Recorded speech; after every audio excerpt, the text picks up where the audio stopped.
Hello champs, welcome to this video. तो आपको पता है कि सीबीएसई हर साल ऑफिशियल सैम्पल पेपर्स रिलीज करता है फॉर ऑल द सब्जेक्ट्स, जो एक बहुत अच्छा आइडिया हमें देते हैं कि हमारा फाइनल एग्जाम किस तरह का हो सकता है। आई ऑलवेज रेकमेंड कि आप सीबीएसई का सैम्पल पेपर जरूर सॉल्व करें, not just of the current year but previous 3, 4, 5 years के भी सैम्पल पेपर्स आप सॉल्व करें, एक्सेप्ट द क्वेश्चंस जो अब सिलेबस में नहीं है। So this year CBSE has also released some additional questions for practice for all the subjects. तो ये सॉल्व करना भी हमारे लिए बहुत ज्यादा इंपॉर्टेंट है। तो इस वीडियो में मैं आपके साथ अकाउंट्स के एडिशनल क्वेश्चंस डिस्कस कर रही हूँ, विच is like another sample paper. ये भी आपका 3 घंटे का है, 80 मार्क्स का है, 34 क्वेश्चंस हैं। तो अच्छी बात है, हमें एक्स्ट्रा प्रैक्टिस का चांस मिल रहा है, वो भी ऑफिशियल क्वेश्चंस जो सीबीएसई ने रिलीज किए हैं उनके थ्रू। राइट, तो चलो स्टार्ट करते हैं। एंड ऑल्सो अगर आपने सैम्पल पेपर्स अभी तक कवर नहीं किए हैं तो please make sure to do that. I will put the link of all the subjects in the description. All the subjects मतलब जो सब्जेक्ट्स मैं आपको पढ़ाती हूँ, अकाउंटेंसी, इकोनॉमिक्स, बिजनेस स्टडीज, जरूर कवर कर लेना सैम्पल पेपर। तो चलिए देखते हैं। पैटर्न वही है, 3 आवर्स, 80 मार्क्स, 34 क्वेश्चन है, वही 20 क्वेश्चन 1 मार्क के। So let us start with part A. ठीक है, अब अच्छे से सॉल्व करेंगे। इस पेपर में मार्किंग स्कीम में कुछ एरर्स भी है, तो वो एरर्स भी मैं आपको बताऊंगी। देखते हैं। Accounting standard 26 requires that goodwill is to be recorded in the books of accounts only when money or money's worth has been paid for it. Yes, accounting standard 26 आप थियोरी के लिए भी प्रिपेयर करके जाते हैं और इसका जो नाम है that is intangible assets. Her accounting standard का एक नाम होता है, तो इसका नाम है इंटैंजिबल एसेट्स। जब भी हम गुडविल के लिए कोई कंसिडरेशन पे करते हैं तभी हम गुडविल को अपनी बुक्स ऑफ अकाउंट्स में रिकॉर्ड करते हैं। What is the question? At the time of admission Vivaan, a new partner was unable to bring his share of goodwill in cash, so according to accounting standard 26 his what will be debited or credited। तो आपको पता है कि जब भी नया partner goodwill का share अभी कैश में नहीं ला पा रहा होता है तो हम उसे सॉर्ट ऑफ अपना डेटर बनाते हैं, हम उसका अकाउंट डेबिट करके दिखाते हैं। कौन सा अकाउंट? वैसे मैं आपको बता दूं, कुछ बुक्स में आपको लिखा हुआ मिलेगा कि कैपिटल अकाउंट भी डेबिट कर सकते हैं, करंट अकाउंट भी डेबिट कर सकते हैं, बट हम प्रेफर करते हैं करंट अकाउंट को डेबिट करना। I will give you the reason for that. तो इसका सही आंसर है current account will be debited. Imagine कि 2 पार्टनर्स है, ए बी, और सी नया पार्टनर आ रहा है, उसे कैपिटल लेट से लानी है 50,000 जो कि वो लेकर आ रहा है, और गुडविल का उसका शेयर बनता है लेट से 10,000 जो वो अभी कैश में नहीं ला पा रहा है। राइट, तो आप क्या एंट्री करते हो इसकी? Bank account debit to C's capital for the amount of capital that he is bringing in, which is 50,000 in this case. देखो जी, ये सैम्पल पेपर सॉल्व हो रहा है, टाइम का बहुत कॉन्स्ट्रेंट है। पहले ये वीडियो बहुत ज्यादा बड़ा होने वाला है, इसलिए मैं कॉन्सेप्ट्स को जरूर एक्सप्लेन तो कर रही हूँ बट थोड़ा briefly. I hope you can understand that. इसकी इन डेप्थ नॉलेज के लिए आपको कॉन्सेप्ट्स कवर करने होंगे, but I am still giving you an idea. फिर सेकेंड एंट्री में जो गुडविल का पैसा वो अभी नहीं ला पा रहा है, उसके लिए हम उसे अपना डेटर बना रहे होते हैं और उसके लिए हम प्रेफर करते हैं यूज करना current account. This is what they are asking. फिर ये जो अमाउंट होगा गुडविल का, जब भी वो लेकर आएगा तो वो मिल जाएगा पुराने पार्टनर्स को सेक्रीफाइसिंग रेशियो में, जैसे हम नॉर्मली करते हैं। Right, so this is the question that they have asked. Now I said कि ये जो हम उसको डेबिट कर रहे हैं वैसे ही कैपिटल अकाउंट से भी कर सकते हैं, करंट अकाउंट से भी कर सकते हैं। बुक्स में भी आपको ऐसा ही लिखा हुआ मिलेगा, बट हम प्रेफर करंट अकाउंट से करते हैं। बट ऐसा क्यों है? क्यों हम प्रेफर करते हैं करंट अकाउंट से बनाना? इसका भी मैं आपको शॉर्ट में रीजन देती हूँ। Let's say this is the capital account. जब हम कैपिटल अकाउंट प्रिपेयर करेंगे तीनों पार्टनर्स का, ए बी सी का, तो अगर मैं सी की बात करूं, सी का यहाँ पे आ जाएगा 50,000 बाय बैंक अकाउंट। ठीक है, दैट इज फाइन। और ये तो करंट अकाउंट है, तो सी के डेबिट पे आ जाओ, लिख दो ऑपोजिट चीज। हम ये नहीं कह पाएंगे कैपिटल अकाउंट में क्योंकि ये तो करंट अकाउंट है। तो सीधा सी का बैलेंस सीडी आ जाएगा यहाँ पे 50,000।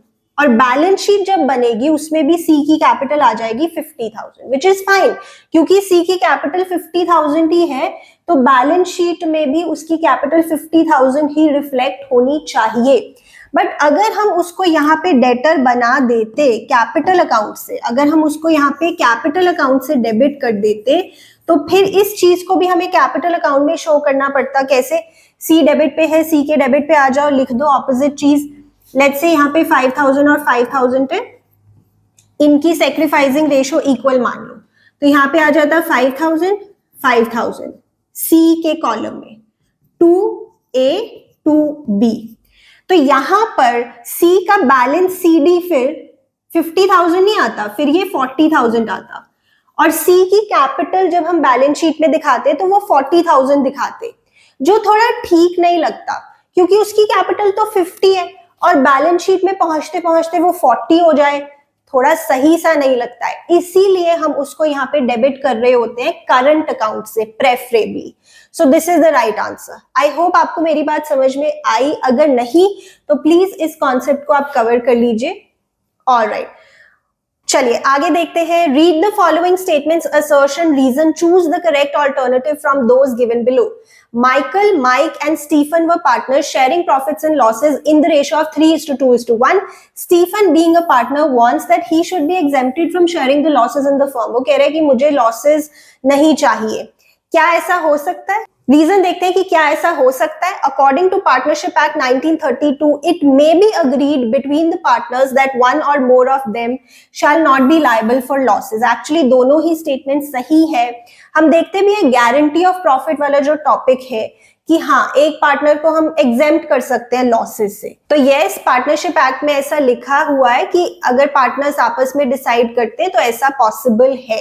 तो we would go with this option. Both assertion and reason are true and reason is the correct explanation of assertion. Okay, next देखते हैं। According to section 50 of the Companies Act 2013, the amount of calls in advance can be accepted by the company only when it is authorized by articles of association. I think this is easy, क्योंकि वैसे भी articles of association में ही rules और regulations के बारे में लिखा होता है about the company. Then Tulip Limited took up a loan from Punjab National Bank and issued its debentures as collateral security. The bank to whom these debentures are issued, हमें बताना है सही क्या इसमें से, will be entitled to interest on such debentures? No. Will not be entitled to interest on such debentures? Yes. Bank को इन debentures के ऊपर इंटरेस्ट नहीं मिलेगा जो हमने बैंक के पास रखे हैं एज कोलेटरल। हाँ, जो हमने लोन लिया है उस पे ऑब्वियसली हम बैंक को इंटरेस्ट देंगे, बट जो हमने डिबेंचर्स रखे हैं बैंक के पास एज कोलेटरल उस पे हम बैंक को कोई इंटरेस्ट नहीं देते। Will be entitled to interest on primary security? नहीं, ऐसा कुछ नहीं होता। Will not be entitled to interest on loan taken up from the bank? ऐसा भी नहीं है, जो हमने लोन लिया उस पे तो हम इंटरेस्ट देंगे ही। Moving on then, Danish, Zayed and Mihir, who were sharing profits and losses equally, decided to share the future profits and losses in the ratio of 5:4:3 with effect from April 1, 2023. देखो, question में जितनी भी चीजें given है जरूरी नहीं कि सारी चीजें यूज होंगी, हमारे पास टाइम की भी कमी होती है। तो देख लो कि क्या इस इंफॉर्मेशन का हमें कुछ करना भी है या नहीं। कहीं यहाँ पे आप गेन और सेक्रीफाइस निकालने लग जाओ without looking at the requirement of the question, वो भी ठीक बात नहीं है। And extract of their balance sheet is given. Investment fluctuation reserve, मैं आपको बता दूं यहाँ पे एक एरर है, दिस इज एक्चुअली 85,000, यहाँ पे 3 जीरोस होनी चाहिए। इन्वेस्टमेंट्स की कॉस्ट गिवन है 8 lakh. Eight the time of reconstitution अगर मार्केट वैल्यू इन्वेस्टमेंट्स की है 7,06,000, तो रीवैल्यूएशन अकाउंट में कितना आएगा? देखो, इन्वेस्टमेंट्स की पहले वैल्यू थी 8 लाख, अब हो गई है 7,06,000, यानी इन्वेस्टमेंट्स की वैल्यू फॉल हो गई है 94,000 से। इस फॉल के लिए we have the investment fluctuation reserve to the extent of 85,000। तो ये जो फॉल हुआ है इसमें से 85,000 का तो कवर अप हो जाएगा using this investment fluctuation reserve, और बाकी का जो फॉल हुआ है, जो कवर अप नहीं हो पाएगा फ्रॉम द रिजर्व, उसके लिए हमें सच में दुख हुआ, हमें शॉक लगा। ये जाएगा हमारा रीवैल्यूएशन में एज अ बुरी बात यानी रीवैल्यूएशन में इसे हम डेबिट करके दिखाएंगे। How much? 94,000 में से 85,000 का तो फॉल कवर अप हो गया, जो कवर अप नहीं हो पाया that is 9,000. So revaluation account will be debited with 9,000. Now अगर आप इस क्वेश्चन में गेन और सेक्रीफाइस निकालने लग जाते तो that was a waste of time. अच्छा, अनदर थिंग, अगर आप पूछो कि मैम आपको कैसे पता कि ये मिस प्रिंट है, ये गलत लिखा है, ये 8,50,000 भी तो हो सकता था, बट एक्चुअली नहीं, क्योंकि अगर ये 8,50,000 होता तो सारा का सारा फॉल इसमें से कवर अप हो जाता और रीवैल्यूएशन अकाउंट में फिर हम कुछ भी ना दिखाते तो कोई ऑप्शन फिट इन ही नहीं हो रही थी. इसलिए हमें ये कंफर्म हो जाता है कि यहाँ पे ये एक जीरो एक्स्ट्रा लिखा हुआ है विच इज रॉन्ग. ठीक है, चलो आगे देखते हैं. इस तरह का क्वेश्चन आपके सैंपल पेपर में भी है. इस बार का जो सैंपल पेपर है, Sam, Tom and Jerry were partners sharing profits and losses equally. Sam sold a land costing rupees 5 lakh which was belonging to the firm without informing other partners and made a profit of 50,000 on sale of such land. Which decision should be taken by the firm to rectify this situation? तो अगर एक partner ने बिना बताए firm के asset को बेच दिया और उस पे प्रॉफिट भी कमाया तो टोटल अमाउंट उसे फर्म को रिटर्न करना पड़ेगा. तो यहाँ पे हम कहेंगे Sam needs to return 5,50,000 to the firm. ठीक है, देन आगे देखते हैं. Mike and Ken were two partners sharing profits and losses in the ratio of 4:3. Ken was in need of funds, so he took a loan of 50,000 from the firm. Partner ने firm से loan लिया है at an agreed rate interest of 10% per annum. If interest is charged on loan from the partner, तो इसे हम कहाँ दिखाएंगे? देखो यहाँ पे फर्म को इंटरेस्ट लेना है पार्टनर से, so definitely this is like an income, तो क्रेडिट होगा कौन से अकाउंट में? प्रॉफिट एंड लॉस अकाउंट में, क्योंकि ये एप्रोप्रिएशन नहीं होती. अगर फर्म को इंटरेस्ट देना होता लोन पे तो वो भी हम प्रॉफिट एंड लॉस अकाउंट में ही दिखाते as a charge on the debit side, क्योंकि वो खर्चा होता फर्म के लिए. बट यहाँ पे फर्म के लिए ये है एक इनकम, तो इसे हम क्रेडिट करके दिखाएंगे P&L अकाउंट में. ओके, चलिए आगे देखते हैं. Then Cadila Limited allotted 2,008% debentures of ₹100 each to their underwriters to pay their commission. तो जब हम अंडरराइटर्स को कमीशन देने की जगह शेयर्स या डिबेंचर्स इशू करते हैं, ये टॉपिक भी हम पढ़ते हैं, तो कौन सी जर्नल एंट्री यहाँ पर करेक्ट होगी? देखो मैं वैसे आपको बता दूं without looking at the options first, we say underwriting commission account debit to underwriters account. Underwriting commission हमारे लिए एक खर्चा है तो हम इसे डेबिट कर रहे होते हैं टू अंडरराइटर्स. अंडरराइटर्स को हम अपना सॉर्ट ऑफ क्रेडिटर बना रहे होते हैं. फिर सेकेंड एंट्री में अंडरराइटर्स अकाउंट डेबिट टू जो भी हम दे रहे हैं उन्हें बदले में, जैसे यहाँ पे डिबेंचर्स तो 2% debentures. Now we'll look at the entry जो यहाँ पे हमें सही लग रही है. तो definitely this is the right answer. ठीक है, अमाउंट के बारे में उन्होंने कुछ बात नहीं की है, so we'll just go with this option. Then which of the following statements is correct about debentures? Interest on debentures is an appropriation of profits. नहीं, चार्ज होता है कंपनी के लिए, इंटरेस्ट देना ही देना है डिबेंचर्स के ऊपर. Debenture holders are creditors of a company. Yes, company ने एक लोन लिया हुआ है डिबेंचर होल्डर्स से तो उन्हें पैसे वापस करने हैं, तो ये क्रेडिटर्स होते हैं कंपनी के. बाकी भी देख लेते हैं. वैसे debentures can not be issue to vendor at a discount. ऐसा नहीं है, हम वेंडर को डिबेंचर्स देते हैं at a discount, at a premium, at par also. Interest is paid on debentures issued as collateral security. नहीं, अभी हमने देखा था कि जब हम बैंक के पास डिबेंचर्स रख रहे हैं एज कोलेटरल तो इन डिबेंचर्स के ऊपर हम कोई इंटरेस्ट नहीं दे रहे बैंक को, राइट? तो इसमें से जो सही स्टेटमेंट है that is B. So this is the right answer. Moving on, assertion reason वाला क्वेश्चन है. Under section 62 subsection 1 clause B of the companies act, a company may offer shares to its employees under a scheme of employee stock option. आप business studies में भी पढ़ते हो, which means the option given to the whole time directors, officers or permanent employees of a company to purchase or subscribe the securities offered by the company at a future date at a predetermined price which is lower than the market price. तो अगर आप कुछ समय तक काम करते हो company में तो हम आपको कंपनी के शेयर्स देंगे at a price which is less than the market price. ये एक तरह का इंसेंटिव होता है. This is a true statement. अब सेक्शन आपको लर्न करना है या नहीं, आई वुड से कि कुछ इंपॉर्टेंट सेक्शंस आपको लर्न करने हैं। यहां पर अगर आपको सेक्शन नहीं भी याद तो एटलीस्ट यू कैन से कि हाँ ये स्टेटमेंट तो सही है, राइट।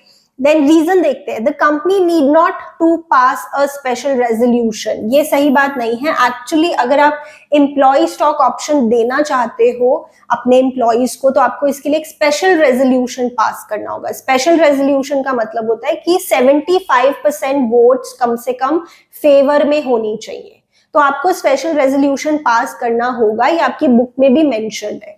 तो रीजन जो है वो सही नहीं है। एक ऑर्डिनरी रेजोल्यूशन होता है, एक स्पेशल रेजोल्यूशन होता है। ऑर्डिनरी रेजोल्यूशन तो वही होता है जिसमें votes in favour are more than the votes against, तो वो पास हो जाता है, बट एक स्पेशल रेजोल्यूशन होता है। सो यहाँ पर रीजन सही नहीं है बट असर्शन सही है, ठीक है। चलो आगे देखते हैं। Neil, Nitin and Nitesh were partners in a firm sharing profits and losses equally. Neil retires from the firm and on his retirement, he is entitled for the payment due to him after all the adjustments. Then, उसके बाद क्या लिखा है? At the time of retirement, if nothing is mentioned about the payment made due to him, in which account the amount will be transferred. आपको पता है retirement chapter में अगर हमें कुछ भी नहीं गिवन है क्वेश्चन में तो जो भी उसका बैलेंस है वो सारा हम लोन अकाउंट में ट्रांसफर कर देते हैं, विच मीन्स कि फर्म धीरे धीरे उसको पैसे वापस कर देगी। And sometimes you are also asked to prepare the loan account, right. So retiring partners loan account is the right answer. Moving on, Stella, Grace and Carol were partners in the firm sharing profits and losses in the ratio of 3:2:1. Carol was guaranteed a profit of 15,000 after making all adjustments. Any deficiency is to be borne by Grace. The net profit for the year was 60,000. तो Grace will be dash by dash. मतलब debit या credit बताना है, उसका capital account कितने से debit या credit होगा ग्रेस का। तो अगर हम नॉर्मली चले पीएनएल एप्रोप्रिएशन की अगर बात करें, यहाँ पे जो प्रॉफिट है वो 60,000 का है, जिससे अगर हम डिस्ट्रीब्यूट करें, कोई और एप्रोप्रिएशन तो दिख नहीं रही, स्टेला, ग्रेस और कैरल को अगर हम ये दे in the ratio of 3:2:1, so that would be 30,000, 20,000 and 10,000। But Carol को हमने 5,000 एक्स्ट्रा देने हैं क्योंकि उसे 15,000 की गारंटी मिली है जो हमें ग्रेस से लेने पड़ेंगे। तो ग्रेस को हमें डेबिट करना पड़ेगा 5,000 से, है ना। तो जिस पार्टनर से पैसे लेने होते हैं उसका कैपिटल अकाउंट डेबिट होता है, तो यहाँ पे ग्रेस से हमें 5,000 लेने हैं, इसलिए डेबिट हो जाएगा उसका capital account. Okay then, now read the following hypothetical situation and answer questions 9 and 10। देखते हैं। Anna and Annie started a partnership business on 1st April. Their capital contributions were 3 lakh and 1 lakh respectively. Anna rented her property to carry on business for 2,500 rupees per month. Interest on capital is 12% per annum. Anna to get a salary of 4,000 per month. Annie to get a commission of 2% of the net profit. Profits are to be shared in this ratio. The profit for the year before providing for rent is 2 lakh. ठीक है, पूछा क्या उन्होंने, blank 1 में क्या आएगा और blank 2 में क्या आएगा। देखो यहाँ पे हम जो प्रॉफिट लिखते हैं that has to be net profit which is after the charge against profits. तो इसमें से अभी हमें रेंट देना है और rent to a partner is a charge against profit, तो इसे हम यहीं से माइनस करके दिखाएंगे। वैसे इसकी सही जगह है पीएनएल अकाउंट, शॉर्ट में हम इसको यहां से माइनस कर सकते हैं ना चार्ज अगेंस्ट प्रॉफिट्स को। 2,500 पर मंथ का रेंट है तो 2,500 इंटू 12 यानी 30,000 का रेंट है, तो यहां पे जो नेट प्रॉफिट आएगा दैट विल बी 1,70,000। तो यहां पर हमें सेकंड ब्लैंक में क्या आएगा वो तो पता लग गया, that will be on the next page, 1,70,000। ठीक है, ये हमारा आंसर होगा। देन देखते हैं यहां पे क्या आएगा। देखो अगेन आई वुड से कि बिना देखे क्या रिक्वायरमेंट है ऐसे ही सॉल्व मत करने लग जाओ चीजें, क्योंकि टाइम भी हमारे पास लिमिटेड है। यहाँ पे उन्होंने एनी की कमीशन हमसे पूछी है, right. This is the blank, this is the blank जिसका हमने आंसर देना है। तो this is 2% of the net profit. Now this is the net profit, So 2% of the net profit, this will be 3,400 rupees. So this is the right answer, 3,400. कोई IOC यहाँ पे लिखने की जरूरत नहीं है, कोई डिविजिबल प्रॉफिट्स उन्होंने नहीं मांगे, so why to waste time. Then यहाँ देखते हैं, which of the following is a right of a partner? Sharing profits and losses with other partners in the agreed ratio? Yes, absolutely. Inspecting and having a copy of the books of accounts? Yes.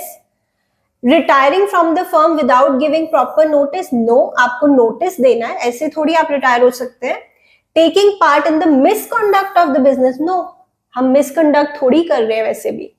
तो यहाँ पे A और B rights of a partner है, तो we'll go with option number this. Now देखो, अब आपको marking scheme में इसका आंसर 4 मिलेगा, this one, but that's not right. तो ब्लाइंडली हर चीज को फॉलो नहीं करना, ब्लाइंडली आंसर्स को भी नहीं फॉलो करना, अपना दिमाग भी लगाना है, राइट?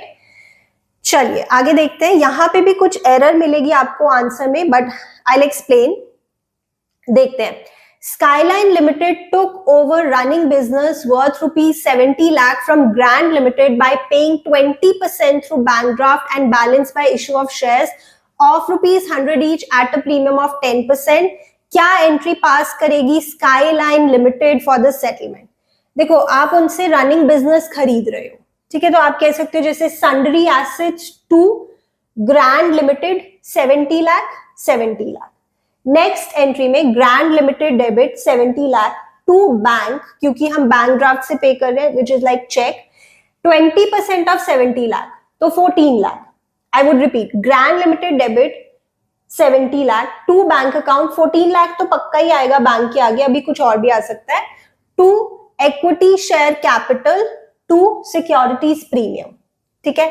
अब यहाँ पे जो नंबर ऑफ शेयर्स हैं वो फाइंड करने के लिए हमें अपना एक फॉर्मूला लगाना पड़ेगा, विच इज जितने पैसे आपने देने हैं शेयर्स की फॉर्म में, which is 70 lakh minus 14 lakh, क्योंकि 14 लाख तो आप बैंक ड्राफ्ट से पे कर चुके हो, तो 56 lakh. 56 lakh divided by issue price per share which is 110, तो यहाँ पे कितने नंबर ऑफ शेयर्स आपके यहाँ पे निकलते हैं? सो that is 50,909.09 and so on. Now आपको पता है जब फ्रैक्शंस में, डेसिमल्स में शेयर्स आ जाते हैं तो हम इसे इग्नोर करते हैं पूरी तरह से, और इन शेयर्स को, इन नंबर ऑफ शेयर्स को ही कंसिडर करते हैं. और फ्रैक्शंस की वजह से हमारी एंट्री पूरी तरह से मैच नहीं हो पाती, तो इन फ्रैक्शंस के बदले हम कैश या बैंक से पेमेंट कर देते हैं वेंडर को, क्योंकि हम कह रहे हैं शेयर्स फ्रैक्शंस में नहीं हो सकते, तो इसको आप भूल जाओ. इतने नंबर ऑफ डिबेंचर्स कंसिडर करो, and for this amount, for this fraction we are going to pay them in cash or bank form. ठीक है. अब देखो, यहां पे जो ऑप्शंस हमारे सामने है उसमें से कौन सी सही ऑप्शन है?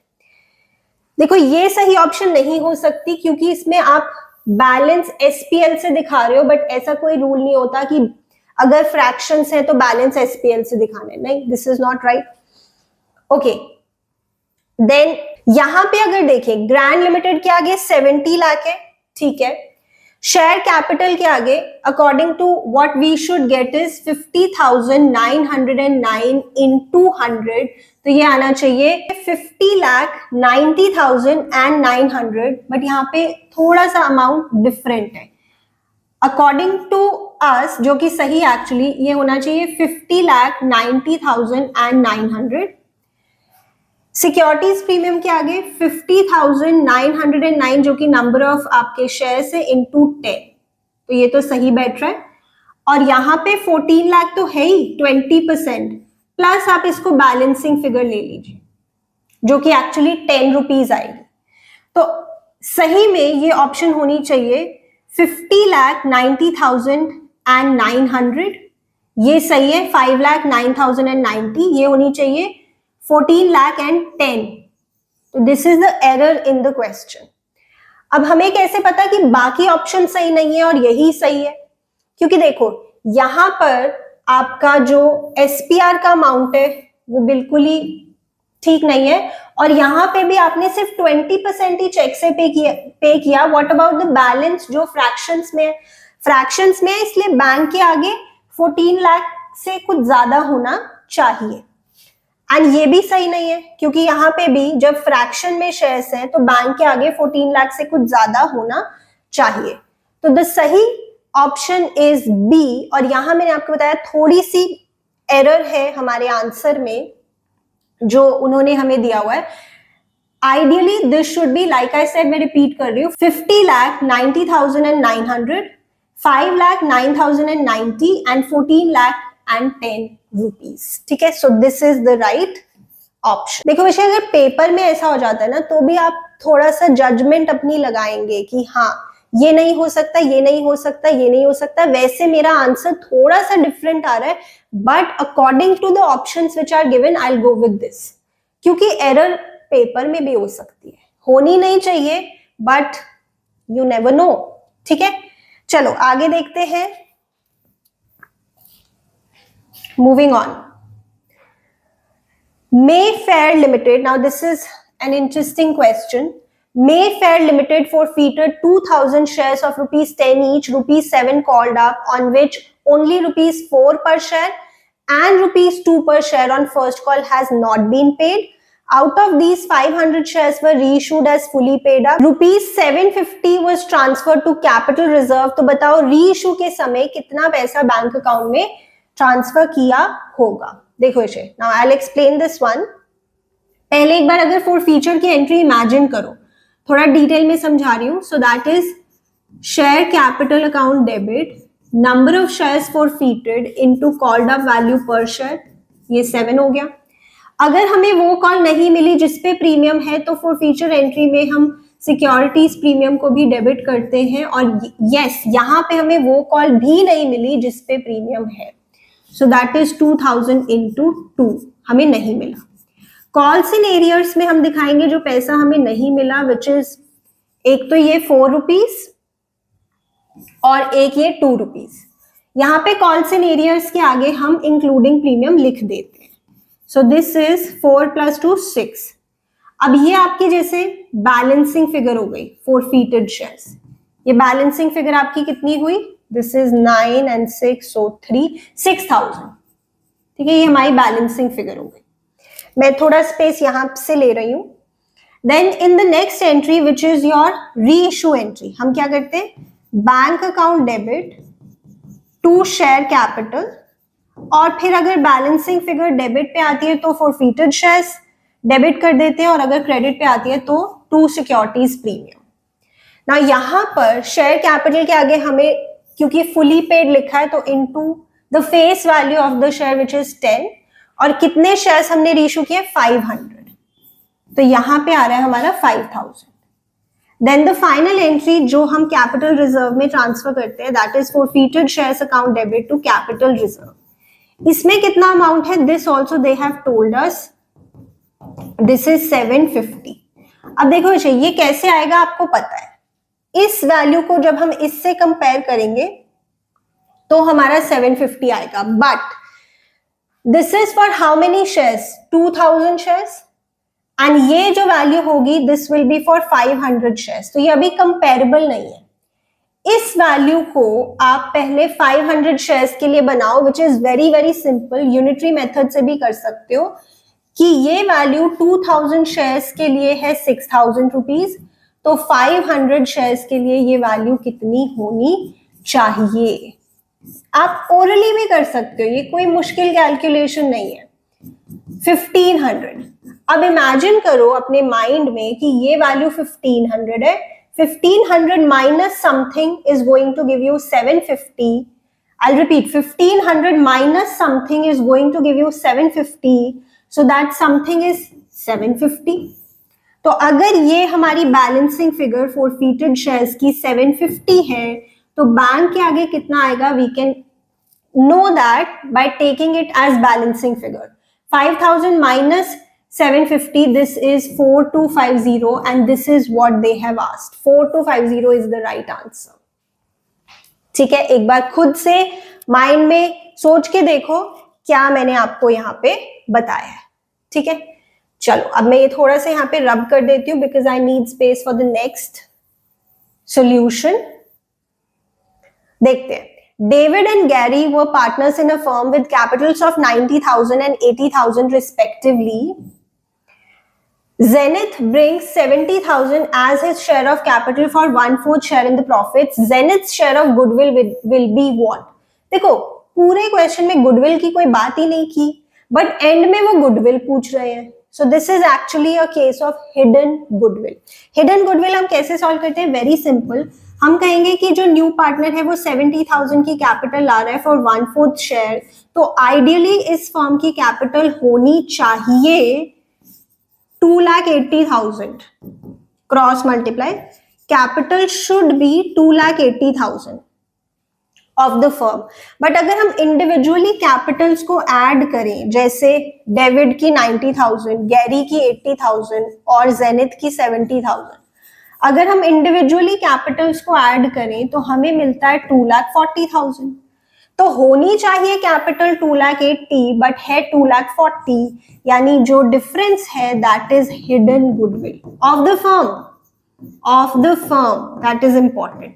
तो अब इसमें से हमें जेनिथ का शेयर निकालना है, तो 40,000 into 1/4, 40,000 into 1/4 will give you the share for Zenith and that is 10,000। ठीक है, I hope this is clear. चलो आगे चलते हैं। Edward and Hayward are partners. Edward draws a fixed amount at the beginning of every quarter. Interest on drawings is charged at the rate of 10% per annum. At the end of the year, interest on Edward's drawings amounted to 7,500. तो बताओ कि Edward की drawings कितनी है। देखो इस तरह के क्वेश्चंस बहुत कॉमन है, बहुत पॉपुलर है, तो ऑब्वियसली हम प्रैक्टिस करके जाते हैं। इंटरेस्ट हमें ऑलरेडी गिवन है एडवर्ड की ड्रॉइंग्स के ऊपर 7,500। एडवर्ड ने कितनी ड्रॉइंग्स की है per quarter is what we want to know, we don't know, let it be x। तो यहाँ पे आ गया total amount of drawings 4x, क्योंकि 4 बार उसने सेम अमाउंट विदड्रॉ किया है, into the rate upon 100, so 10 upon 100 into average period upon 12. Now what is the average period? इसका formula हमारे पास है number of months after first drawing plus number of months after last drawing divided by 2. उसने beginning of every quarter में drawings की है, तो imagine करो पहले क्वार्टर की beginning में, so there are how many months left? 12, and last quarter के beginning में we still have 3 months left. तो average period would be 12 plus 3 upon 2, so that is 7.5। तो ये हो गया हमारा 7.5। इसे अब हम सॉल्व करेंगे, cross multiply, solve it, simply you would get this 30,000 per quarter. बहुत सिंपल कैलकुलेशन है, सॉल्व करके देखें, 30,000 per quarter is what you are going to get. ठीक है, तो इस तरह के क्वेश्चंस आपको प्रैक्टिस करके जाने हैं कि इंटरेस्ट आपको कैलकुलेट करके दिया हुआ है, बट आपको ड्रॉइंग्स का अमाउंट फाइंड करना है। ठीक है, देन देखते हैं नेक्स्ट क्वेश्चन। अयान, अजान और Aqib are partners carrying on furniture business. Ayan withdrew 5,000 at the end of each month. Azan withdrew rupees 10,000 at the end of each quarter. Akib withdrew rupees 40,000 at the end of each month for 6 months. The partnership deed provides for interest on drawings at the rate of 12% per annum. The interest on drawings charged from Ayan, Azan and Akib will be what? So we know this. Average period method से हम solve करेंगे। तो देखो अगर हम बात करें अयान की, अयान ने कितने पैसे ड्रॉ किए हैं? 5,000 at the end of each month. So 5,000 into 12, क्योंकि 12 टाइम्स उसने ड्रॉइंग्स किए, into rate which is 12 upon 100 into average period divided by 12। Now what is the average period? अगर एंड ऑफ ईच मंथ है, just visualize end of each month, number of months after first drawing would be 11 plus number of months after last drawing would be 0. So 11 plus 0 upon 2 will be 5.5, ठीक है। इससे अब अगर आप solve करेंगे तो आपको आंसर मिलेगा अपना ₹3300। ठीक है, अब देखिए ऑप्शन में अयान के 3300 हमें कहीं नहीं दिख रहा है, तो क्या करें? अब हम परेशान हो जाएंगे कि हमने गलत किया है, but have the confidence. Next solve करो। अजान, अजान का उन्होंने गिवन है 10,000 at the end of each quarter, so 4 times उसने ड्रॉइंग्स की हैं, into rate upon 100 into average period upon 12, end of each quarter. Visualize, पहले क्वार्टर के बाद कितने मंथ्स बच गए? 9, प्लस लास्ट क्वार्टर के बाद कितने मंथ्स बच गए? 0। So 9 plus 0 upon 2, 4.5। So 4.5 is the average period. Solve करो and you will get 1800 rupees. अच्छा, अभी ये देखते हैं ऑप्शंस। अभी क्या हो रहा है कि अयान का हमारा 3300 आ रहा है और अजान का हमारा 1800 आ रहा है, तो हो सकता है आंसर ही गड़बड़ हो, मतलब ऑप्शन ही गड़बड़ हो, पॉसिबल है। ठीक है, अब हम आकिब का चेक कर लेते हैं, और अगर उसका 6000 आ रहा है तो वील गो विद दिस। देखो यहाँ पे अगेन मिस प्रिंट है, एरर है। यहाँ पे अयान के आगे आपको गिवन होना चाहिए 3300 और अजान के आगे 1800। ये बहुत ही गलत चीज है कि यहाँ पे इतनी सारी एरर्स हमें देखने को मिल रही है। Now will talk about Aqib. Aqib ने 6 महीने के लिए ड्रॉइंग्स की है at the end of each month. अच्छा, अब यहाँ पे एक और क्वेश्चन अराइज हो जाता है कि हमें क्या पता कि उसने बिगिनिंग ऑफ 6 मंथ्स में ड्रॉइंग्स की है या एंड ऑफ 6 मंथ्स में ड्रॉइंग्स की है। इसके मैं आपको 2 आंसर्स दूंगी।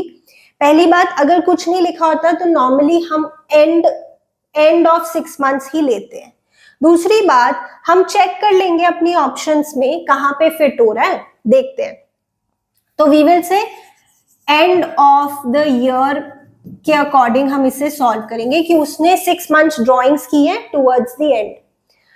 सो 40,000 इंटू 6 महीने के लिए उसने ड्रॉइंग्स की है, into rate upon 100 into average period upon 12। Last के 6 महीने में उसने ड्रॉइंग्स की है at the end of each month, so there will be 5 months, 5 plus 0 upon 2, so 2.5। So 2.5। ठीक है, इसे सॉल्व करके हमारा आंसर आएगा 6000 rupees. So yes, we will go with this option. देखो, अब आपके मन में अगर आ रहा है कि बिगिनिंग ऑफ द ईयर के पहले के 6 महीने अगर उसने की होती ड्रॉइंग्स तो आंसर हमारा डिफरेंट होता, बट बाकी ऑप्शंस को भी तो देखो, यही ऑप्शन फिट हो रहा है। और वैसे भी मैंने आपको बोला कि अगर कुछ स्पेसिफाइड नहीं होता तो हम लास्ट के 6 मंथ्स ही मानते हैं। ठीक है, बट ये जो एरर है आंसर में कि उन्होंने अजान और अयान का इंटरचेंज कर दिया, ये सही बात नहीं है। चलो आगे देखते हैं। At the time of dissolution, Harry जो कि एक क्रेडिटर है फर्म का, he has agreed to take over the furniture of the book value 1 lakh at 90,000 और बैलेंस उसने कहा है कि कैश में सेटल कर दो, और उसका जो अकाउंट है वो 1,10,000 का है। मतलब हमने अपने क्रेडिटर को 1,10,000 देने हैं, उसके लिए वो फर्नीचर लेकर जा रहा है फॉर 89,000। वैसे वो फर्नीचर था 1 लाख का, बट उसने उसकी वैल्यू 89,000 ही लगाई है, तो बाकी हम उसे कैश में पे करेंगे। रिमेनिंग होगा आपका 21,000, तो पे कर दो क्रेडिटर को। इसकी तो कोई एंट्री नहीं होगी, जब क्रेडिटर एसेट लेके जाते हैं इसकी तो नो एंट्री, बट अगर हम उसे कैश पे कर रहे हैं तो ऑब्वियसली इसकी एंट्री होगी realization account debit to bank, क्योंकि पैसे हमारे यहां से जा रहे हैं। ठीक है, so this is the right option. चलिए आगे देखते हैं। Now what do we have here. अब हमारे 3 मार्क्स के क्वेश्चन यहां से स्टार्ट हो जाते हैं। ये हमारा 3 मार्क्स का, बाकी के जो 1 मार्क क्वेश्चंस हैं वो हमारे पार्ट बी में है, राइट। देखते हैं।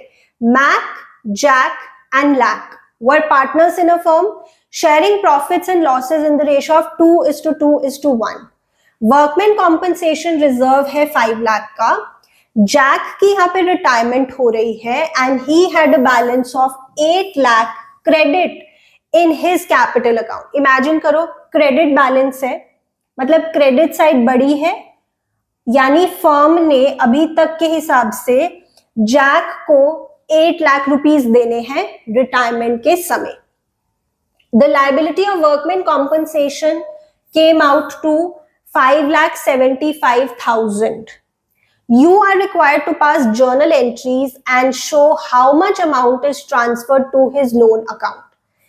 ठीक है बच्चे, जर्नल एंट्रीज प्रॉपर तरीके से फॉर्मेट के साथ दिखाएंगे, date particular, self, debit, credit.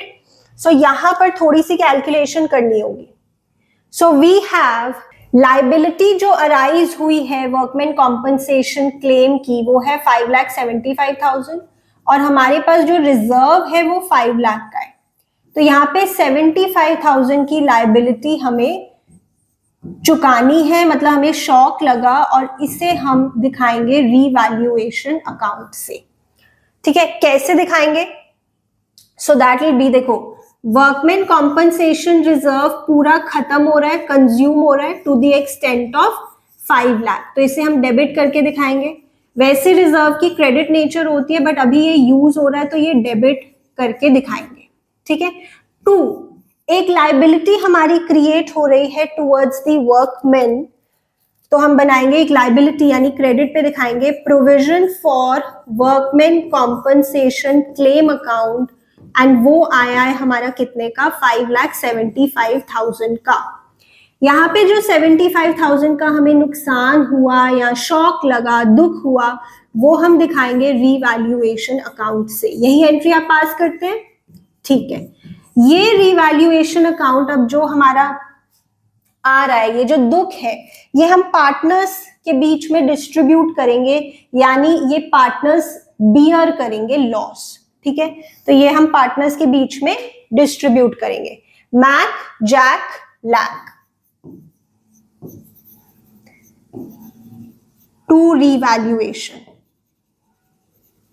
Max capital account, Jack's capital account, Lac's capital account. कितने का दुख हम पार्टनर्स को कह रहे हैं कि तुम बियर करो? 75,000 total, and the ratio, profit sharing ratio is 2:2:1, so this will be 30,000, 30,000 and 15,000। ठीक है विषय। ओके, नाउ एक और एंट्री हम करेंगे। अभी तक फर्म ने रिटायरिंग पार्टनर जो कि है जैक, उसको देने थे 8 लाख रुपीस, पर अब जैक के हिस्से एक लॉस आ गया, तो अब जैक को 30,000 कम मिलेंगे, तो फर्म जैक को देगी 7,70,000, जो जैक के किस में ट्रांसफर हो जाएगा? लोन अकाउंट में। Imagine capital account, capital account के डेबिट साइड पे हम लिख रहे होंगे जैक्स लोन अकाउंट। ठीक है, तो इसकी एंट्री क्या होगी? Jack's capital account debit to Jack's loan account. Capital account से ये हमने ट्रांसफर कर दिया लोन अकाउंट में। How much? 7,70,000। और ये 7,70,000 कैसे आया, मैंने आपको बताया। वैसे 8 लाख था स्टार्टिंग में, बट फिर जैक के हिस्से में एक लॉस आ गया जो उसे बियर करना पड़ा, सफर करना पड़ा 30,000 का, तो अब फर्म उसको देगी 7,70,000। चलिए द नेक्स्ट क्वेश्चन देखते हैं। ये भी हमारा 3 मार्क्स का है। यहां पे भी we have a choice. Let us look at this one then. Virat, Virat and Vaibhav were partners with capitals of 2,30,000, 1,20,000 and 2,40,000. Rubbing this off. Okay, after distribution of the profits of 5,20,000 for the year ended 31st March in their agreed ratio, it was observed that interest on capital was provided at the rate of 14% instead of 10% per annum. तो यहाँ पर हमने IOC जो है वो ज्यादा दे दिया है पार्टनर्स को। यहाँ पे हमें रेक्टिफाई करना है और एक एडजस्टमेंट एंट्री पास करके इसे रेक्टिफाई करना है। ठीक है, तो ये हमें करना आता है। इस तरह के क्वेश्चंस हमने किए हुए हैं। जैसे यहाँ पे हमने ज्यादा आईओसी दे दिया, तो हम कहेंगे आईओसी जो एक्स्ट्रा दे दिया था, एक्स्ट्रा आईओसी वापस ले लो, वापस ले लो यानी डेबिट कर दो अपने एडजस्टमेंट टेबल में। जो भी पार्टनर से हमें चीजें लेनी है वो डेबिट होती है कैपिटल अकाउंट में, और जो भी देनी है वो क्रेडिट होती है। देन अगर हमने आईओसी ज्यादा दिया, imagine the PNL appropriation account, अगर हमने आईओसी ज्यादा दिया तो प्रॉफिट्स कम दिए होंगे। कितने से कम? जितने से आईओसी ज्यादा दिया। तो प्रॉफिट्स आपने कम दिए होंगे तो और दे दो, प्रॉफिट्स एक्स्ट्रा दे दो उन्हें। ये दो चीजें हमें एडजस्टमेंट टेबल में करनी होंगी and then we will be done. इस तरह के क्वेश्चंस हम करते हैं। So we have 3 partners, Viraf या Viraf, Virat and Vaibhav. So extra IOC वापस ले लो, यानी उसे हम डेबिट पे दिखाएंगे, और जो प्रॉफिट्स हमने उन्हें कम दिया वो और दे दो। ठीक है। सो 4% एक्स्ट्रा हमने आईओसी दे दिया, तो 4% of 2,30,000, 1,20,000 and 2,40,000. So that will be 4% of 2,30,000, 9,200. 4% of 1,20,000, 4,800. 4% of 2,40,000, 9,600. तो आईओसी हमने जो एक्स्ट्रा दिया था वो वापस ले लिया। इसकी वजह से हमने प्रॉफिट्स कम दिए होंगे। कितने से कम? जितने से आईओसी ज्यादा दिया। तो इसका आप एडिशन करेंगे, टोटल करेंगे, तो 23,600 से हमने उन्हें प्रॉफिट्स कम दिए होंगे जो हम अब एक्स्ट्रा देना चाहते हैं, इन the ratio of 3:2:1, right? So that will B 11,800. हम क्या कर रहे हैं? 23,600 को इस रेशो में कर रहे हैं।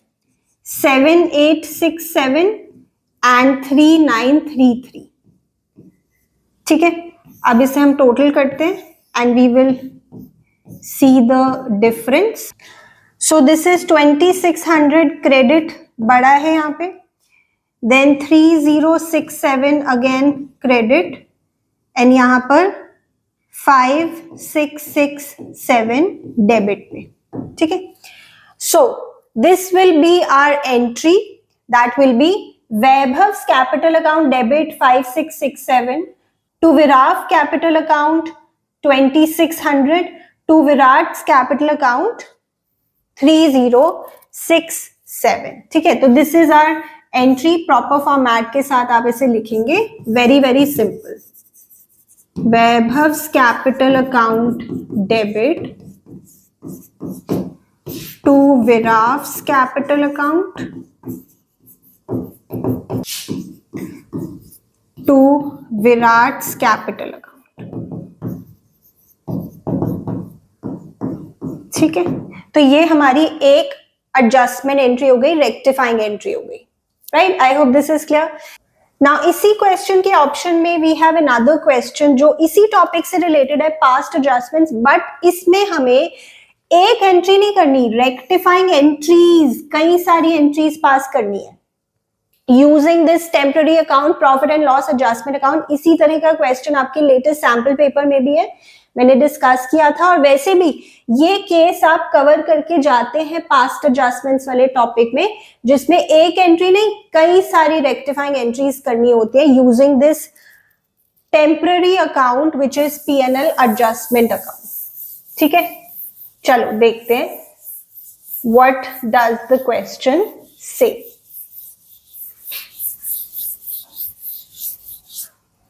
नाउ क्वेश्चन में है Aidan and Yvonne were partners in a firm sharing profits and losses in the ratio of 5:4.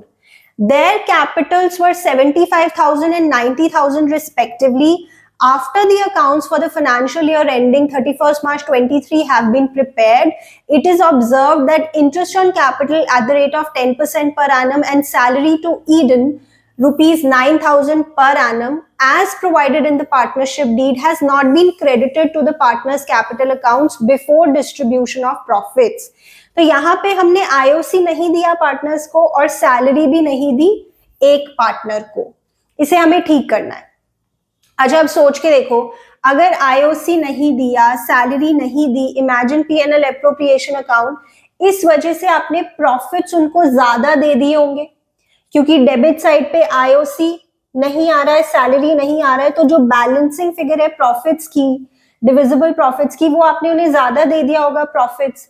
तो जितने से आपने उन्हें प्रॉफिट ज्यादा दिए उतने से प्रॉफिट्स वापस लेने पड़ेंगे, तभी रेक्टिफाई होगा। ठीक है, तो यहां पर हम जर्नल बनाते हैं, हमारी एंट्रीज हो रही है, ये बहुत सिंपल होता है। तो देखो, आईओसी नहीं दिया तो अब दे दो, पार्टनर्स को देना है आईओसी, तो उनका कैपिटल अकाउंट यहाँ पे क्रेडिट होगा to Eden's capital account, to Ivan's capital account. ये हम आईओसी उन्हें दे रहे हैं। डेबिट पे क्या लिखे, यही temporary account, PNL adjustment account. 10% of 75,000 is 7,500 and 10% of 90,000 is 9,000। ठीक है, ओके। इसके बाद सैलरी दे देते हैं ईडन को, तो ईडन का कैपिटल अकाउंट यहां पे क्रेडिट होगा to Eden's capital account. This is per annum, so बस कोई हमें मल्टीप्लाई वगैरह नहीं करना है, और यही कैपिटल अकाउंट खुलेगा, पीएनएल एडजस्टमेंट अकाउंट डेबिट। तो क्या होता है ना, जब हमें रेक्टिफाइंग एंट्रीज करनी होती है, कई सारी एंट्रीज, तो फिर हम एडजस्टमेंट टेबल नहीं बनाते, फिर हम कई सारी एंट्रीज करते हैं और उसमें पीएनएल एडजस्टमेंट अकाउंट को यूज करके रेक्टिफाई करते हैं। अच्छा, अब ध्यान से देखना।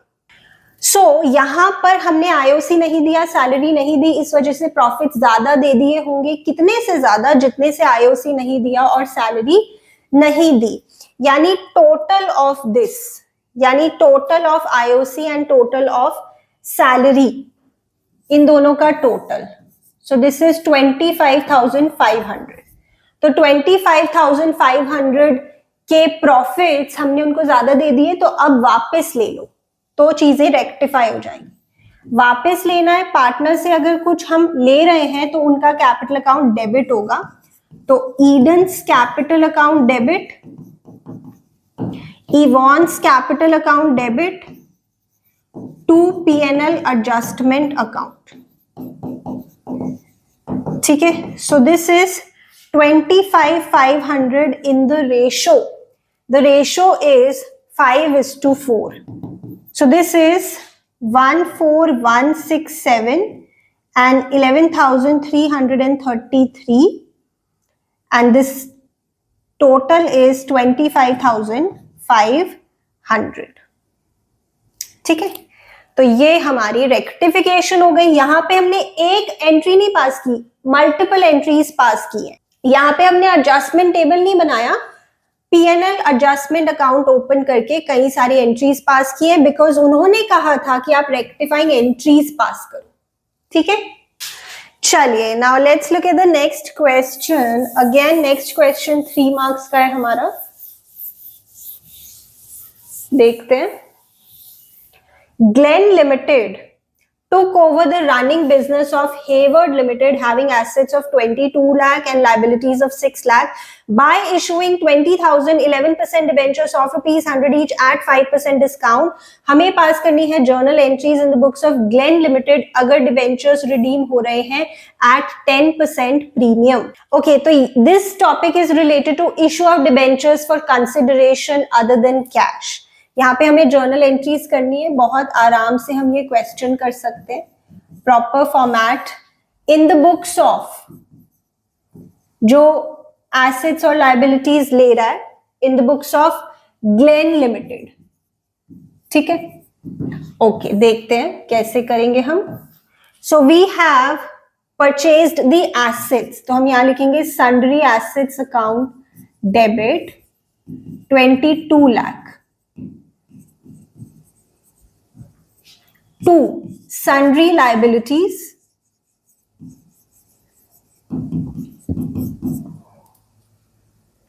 $6 lakh टू, यहां पे हम परचेज कंसिडरेशन लिखेंगे हेवर्ड लिमिटेड, ये हमारा वेंडर है, यहाँ बैलेंसिंग फिगर ले लें? नहीं, बैलेंसिंग फिगर नहीं लेना है अभी, बिकॉज हमें एग्जैक्टली पता है कि कितने डिबेंचर्स देने हैं। तो हम नेक्स्ट एंट्री से ये वाला अमाउंट कैलकुलेट करेंगे एज बैलेंसिंग फिगर, फिर यहां लिखेंगे। क्योंकि अगर मैंने यहां पे सीधा लिख दिया तो वो गलत है, वो परचेज कंसिडरेशन बन जाएगी, बट जो आप उनको वैसे दे रहे हो डिबेंचर्स वगैरह, उनकी वैल्यू कुछ और हो सकती है। So that's not the right way. तो यहां पर नेक्स्ट एंट्री में हम पेमेंट करके दिखा रहे हैं हेवर्ड लिमिटेड डेबिट। अभी हमें इसका अमाउंट नहीं पता, ध्यान से देखना, प्लीज बी केयरफुल। ये डिबेंचर्स इशू हो रहे हैं डिस्काउंट पे और रिडीम हो रहे हैं प्रीमियम पे। तो ये डिबेंचर्स को इशू करने वाली एंट्री है, और आपको पता है कि अगर रिडेम्पशन के समय प्रीमियम है तो इशू एंट्री में ही हम उसकी रिकॉर्डिंग करके दिखा देते हैं। दो भाई हम ले आते हैं एंट्री में। डेबिट वाले भाई का नाम होता है loss on issue of debentures account, और क्रेडिट वाले भाई का नाम होता है premium on redemption of debentures account. इसका भी पूरा लॉजिक है, मैंने डिटेल में एक्सप्लेन किया हुआ है। अगर आप समझना चाहते हैं, मैं लिंक प्रोवाइड कर दूंगी वीडियो का डिस्क्रिप्शन में। So here we are going to write loss on issue of debentures account debit. Be careful, यहां पर हमारा इशू वाला डिस्काउंट भी आएगा इसमें, और रिडेम्पशन वाला प्रीमियम भी आएगा। ओके, ये जो डिबेंचर्स है ये 11% वाले डिबेंचर्स हैं, और यहां आएगा premium on redemption of debentures account. ये क्यों आ रहा है डेबिट पे भी और क्रेडिट पे भी? बिकॉज यहाँ पे रिडेम्पशन जो है वो प्रीमियम पे है, राइट? अच्छा, यहाँ पे हमें नंबर ऑफ डिबेंचर्स पता है, तो चलो हमें खुद से कैलकुलेट नहीं करने पड़ेंगे। 20,000 इनटू फेस वैल्यू से मल्टीप्लाई करके हम लिखते हैं डिबेंचर्स के आगे, सो दैट इज 20 लाख। ठीक है, प्रीमियम ऑन रिडेम्पशन के आगे जो रिडेम्पशन का प्रीमियम है 10% ऑफ फेस वैल्यू यानी 10 रुपए, तो ये हमारा हो गया 2 lakh. Then loss on issue पे हम इशू वाला डिस्काउंट भी और रिडेम्पशन वाला प्रीमियम भी दोनों दिखाएंगे। इशू वाला डिस्काउंट है 5 rupees, 5% of the face value, और रिडेम्पशन वाला प्रीमियम है 10 रुपीज। तो टोटल 15 रुपीज से हम यहाँ पे मल्टीप्लाई करेंगे 20,000 को। सो दिस इज 3 लाख। ठीक है, अब यहाँ पे आ गया 22 lakh minus 3 lakh, this is 19 lakh. ये एक तरह की बैलेंसिंग फिगर हुई, और इसे हम यहाँ पे लिखेंगे 19 लाख। ठीक है, अब आपको पता है कि ये जो परचेज कंसिडरेशन वाली एंट्री होती है, इसमें भी बैलेंसिंग फिगर हो सकती है। डेबिट पे आएगी तो गुडविल, क्रेडिट पे आएगी तो capital reserve. Here we can see ये है 25 लाख और ये 22 लाख, तो 3 लाख की यहाँ पे बैलेंसिंग फिगर आ रही है, जिसे हम लिखेंगे एज गुडविल। सो गुडविल अकाउंट डेबिट, ये हमारी बैलेंसिंग फिगर है। ठीक है, आई होप आपको ये बात समझ में आई। दिस वन, तो ये हमारी एंट्री हो गई। बस अब एक एंट्री हमें और करनी होगी eight the end of the year, which is कि ये जो लॉस है इसे हमें राइट ऑफ करके दिखाना है। इसे हमें राइट ऑफ करके दिखाना है। पहली प्रेफरेंस हम सिक्योरिटीज प्रीमियम को देते हैं, बट वो हमारे पास नहीं है, तो हम स्टेटमेंट ऑफ पीएनएल से इसको राइट ऑफ करके दिखा देंगे। स्टेटमेंट ऑफ प्रॉफिट और loss account debit to loss on issue of debentures account, ये हम राइट ऑफ कर रहे हैं at the end of the year. So this is 3 lakh, 3 lakh, right? तो ये हमारा कंप्लीट हो गया। 3 मार्क्स हमें यहाँ पे पूरे मिल गए। ठीक है, नरेशन एंड ऑल वो आपने प्रॉपरली लिखनी है, इतना मैं आपके लिए छोड़ सकती हूँ काम। ओके जी, उसके बाद देखते हैं इसी के ऑप्शन में हमारे पास एक क्वेश्चन है which is related to shares chapter. Frank limited issued 1 lakh equity shares of ₹10 each. The amount was duly received except on 5,000 equity shares on which 5 rupees per share was received. These shares were forfeited and 2,500 equity shares were reissued for ₹9 each, fully paid up. हमें क्या करना, क्या है यहाँ पे, हमें share forfeiture account बनाना है। Now share forfeiture account बनाने के लिए जो बच्चे थोड़ा स्लोली समझ पाते हैं, पहले आप एंट्रीज पास करो और फिर शेयर फॉर फ्यूचर अकाउंट बनाओ, या फिर अगर आप एंट्रीज माइंड में सोच सकते हैं तो ज्यादा अच्छी बात है, क्योंकि टाइम आपका सेव हो जाएगा। या फिर आप एंट्रीज को छोटा छोटा रफ में करके देख लो and with the help of that you will be able to prepare the share forfeiture account. ठीक है, मैं आपको थोड़ा डिटेल में समझाऊंगी, इसलिए मैं आपको यहाँ पे एंट्री भी बता देती हूँ जिसकी मदद से हम फिर अकाउंट बनाएंगे। क्योंकि पहले ही शेयर फॉर फ्यूचर अकाउंट देख के बच्चे घबरा जाते हैं कि अकाउंट बनाना तो हमें नहीं आता, which is not at all difficult. जब आपको एंट्री करनी आती है तो अकाउंट बनाना भी आता है, that is not difficult. Share forfeiture account बनाना है, आई रिपीट दिस फैक्ट कि आपको एक जर्नल बनाने की जरूरत नहीं है, आप माइंड में सोच के अकाउंट बना सकते हो, इजीली बना सकते हो, बट डिटेल में समझाने के लिए मैं बता रही हूँ। तो यहाँ पे जो हमारी फॉर फ्यूचर वाली एंट्री है, share capital account debit to forfeited shares to calls in arrears.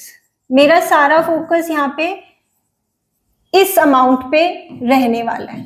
ठीक है, तो कितने शेयर्स हमने यहाँ पे फॉरफीट किए हैं? 5000, और 5000 पे हमें कितने रुपए मिल गए थे? 5।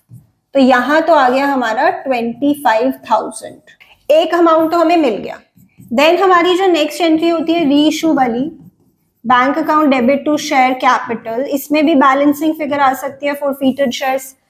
सो हियर 9 का हमने दिया है ये शेयर आगे, कितने शेयर्स? 2500। फुली पेड अप है तो शेयर कैपिटल के आगे आप फेस वैल्यू से मल्टीप्लाई करेंगे। तो यहाँ पे हमारी फॉरफीटेड शेयर्स की जो बैलेंसिंग फिगर है वो आ जाएगी एज ₹2500। ठीक है, ये 2500 आ गई, हमें एक और वैल्यू मिल गई। Then the last entry which is related to this forfeited shares account debit to capital reserve, यहां पर हम इन दो को कंपेयर करेंगे, बट द थिंग इज ये 5000 शेयर्स के लिए है और ये 2500 शेयर्स के लिए। अभी ये कंपेरेबल नहीं है, इसको पहले आप 2500 शेयर्स के लिए बनाओ, मतलब बेसिकली इसका हाफ कर दो। तो मेंटली सोच के देखो, this will be 12,500, 12,500 minus 2500, that would B 10,000 जो मैं कैपिटल रिजर्व में ट्रांसफर करूंगी। अब देखो, इस टाइम तक आपको ये बात तो समझ में आ जानी चाहिए। यूनिटरी मेथड से आप करके देख सकते हो, 25,000 रुपीज का अमाउंट है 5000 शेयर्स के लिए, तो ये अमाउंट 2500 शेयर्स के लिए कितना होगा? This is very very simple. Now अब हम बनाते हैं अपना शेयर फॉर फ्यूचर अकाउंट, जो कि एक्चुअली उन्होंने हमसे पूछा है क्वेश्चन में। बहुत ही ज्यादा यहाँ पे सिंपल है चीजें, प्रॉपर फॉर्मेट बना लो। ठीक है, then this forfeited shares credit पे है, क्रेडिट पे आ जाओ, लिख दो ऑपोजिट चीज, ऑपोजिट में है शेयर कैपिटल, तो यहाँ पे लिख दो शेयर कैपिटल, प्रॉपर तरीके से लिख दो। देन फॉरफीटेड शेयर्स डेबिट पे है, डेबिट पे आ जाओ, लिख दो ऑपोजिट चीज, ऑपोजिट में है शेयर कैपिटल, तो यहाँ शेयर कैपिटल लिख दो, अच्छे तरीके से लिख दो। देन यहाँ पे फॉरफीटेड शेयर्स डेबिट पे है, डेबिट पे आ जाओ, लिख दो ऑपोजिट चीज, ऑपोजिट में है कैपिटल रिजर्व, दैट्स इट। अब जो बैलेंस रह गया वो हम दिखा देते हैं बैलेंस सीडी से, balance CD. So this will be 12,500, that's it. ये बन गया हमारा शेयर फॉर फ्यूचर अकाउंट और इससे हमें मिल जाएंगे 3 मार्क्स। ठीक है, यहां तक एक बार देख लो। चलिए आगे देखते हैं। This question is also for 3 marks, goodwill से रिलेटेड क्वेश्चन है, बहुत ही सिंपल है। Kate and Vincent were partners in a firm. On 1st April, the firm had assets of 90,000, including cash of 8,000.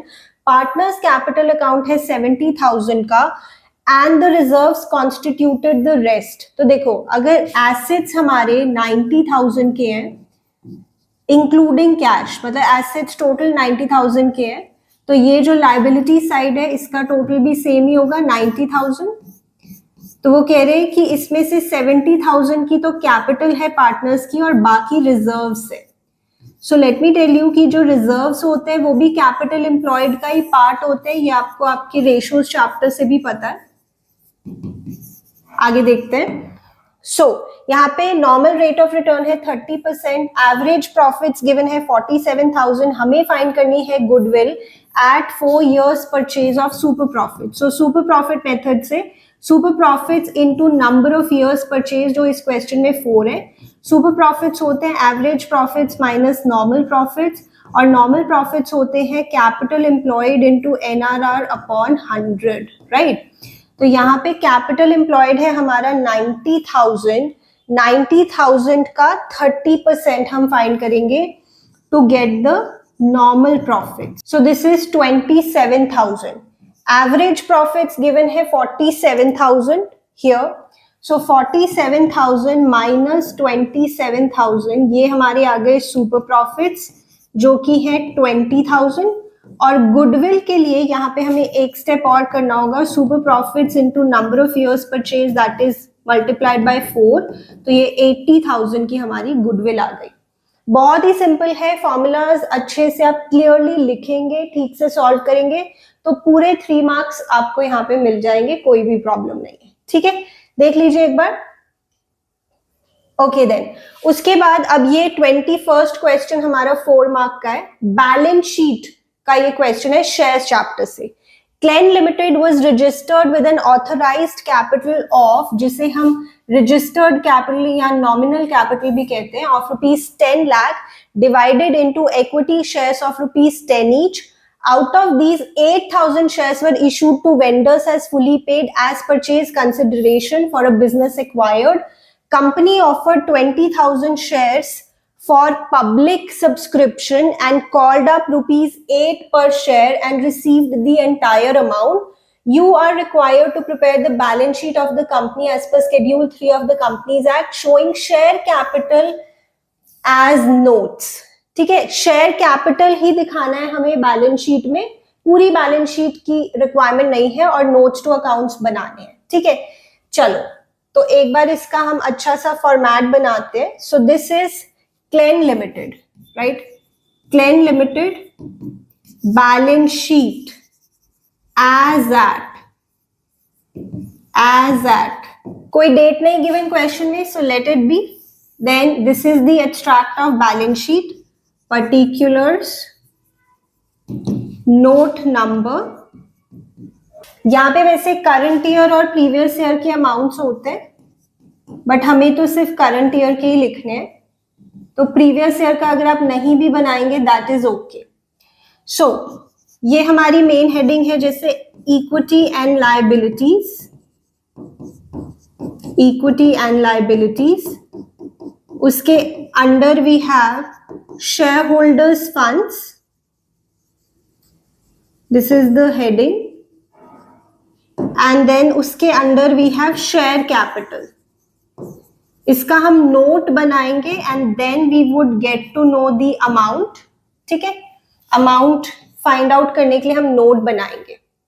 So note बनाते हुए सबसे पहले हम share capital में दिखाते हैं ऑथराइज्ड शेयर कैपिटल।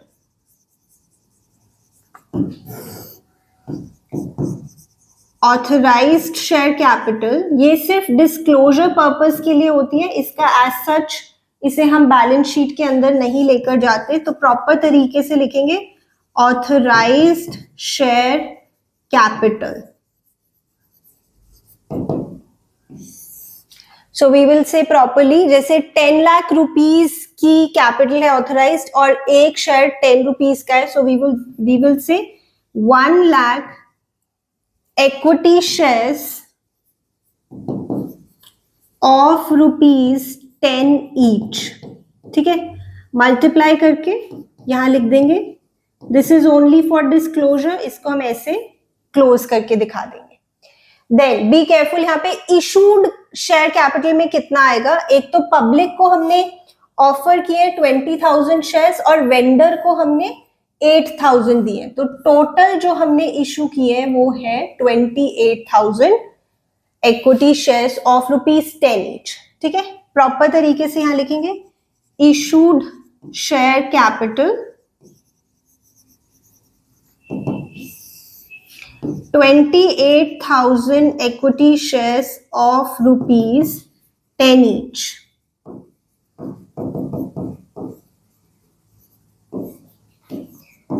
इसे भी सिर्फ डिस्क्लोजर पर्पस के लिए रखते हैं, बट यहां पे हम ब्रैकेट में लिखेंगे कि out of the above 8,000 equity shares are issued to the vendor as purchase consideration और ये फुली पेड है, ये हमने डिस्क्लोजर किया है, जैसे नरेशन लिखते हैं वैसे, ठीक है, ये हो गया। This is also for disclosure purpose, इसको हम वैसे बैलेंस शीट के अंदर इस अमाउंट को लेकर नहीं जाएंगे।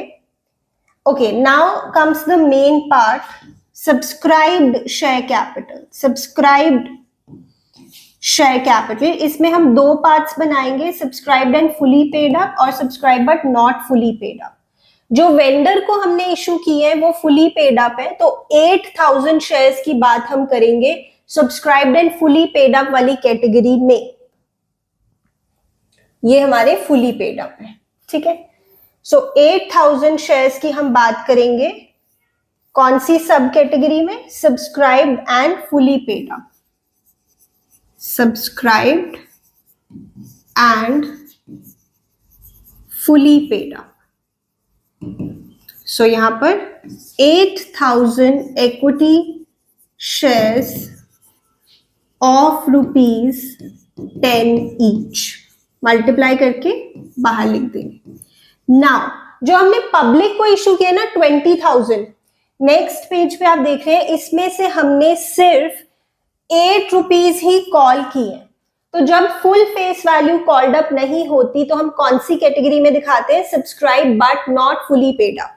अगर आपको शेयर चैप्टर में बैलेंस शीट बनाने में कोई भी प्रॉब्लम है तो आपको मैं रेकमेंड करूंगी कि 3 केसेस जरूर कवर कीजिए, जिसका लिंक ऑफ दोज वीडियो मैं डिस्क्रिप्शन में प्रोवाइड कर दूंगी। आई गारंटी यू कि वो देखने के बाद आपको बैलेंस शीट बनाने में कोई प्रॉब्लम नहीं आएगी इन शेयर्स चैप्टर, ठीक है।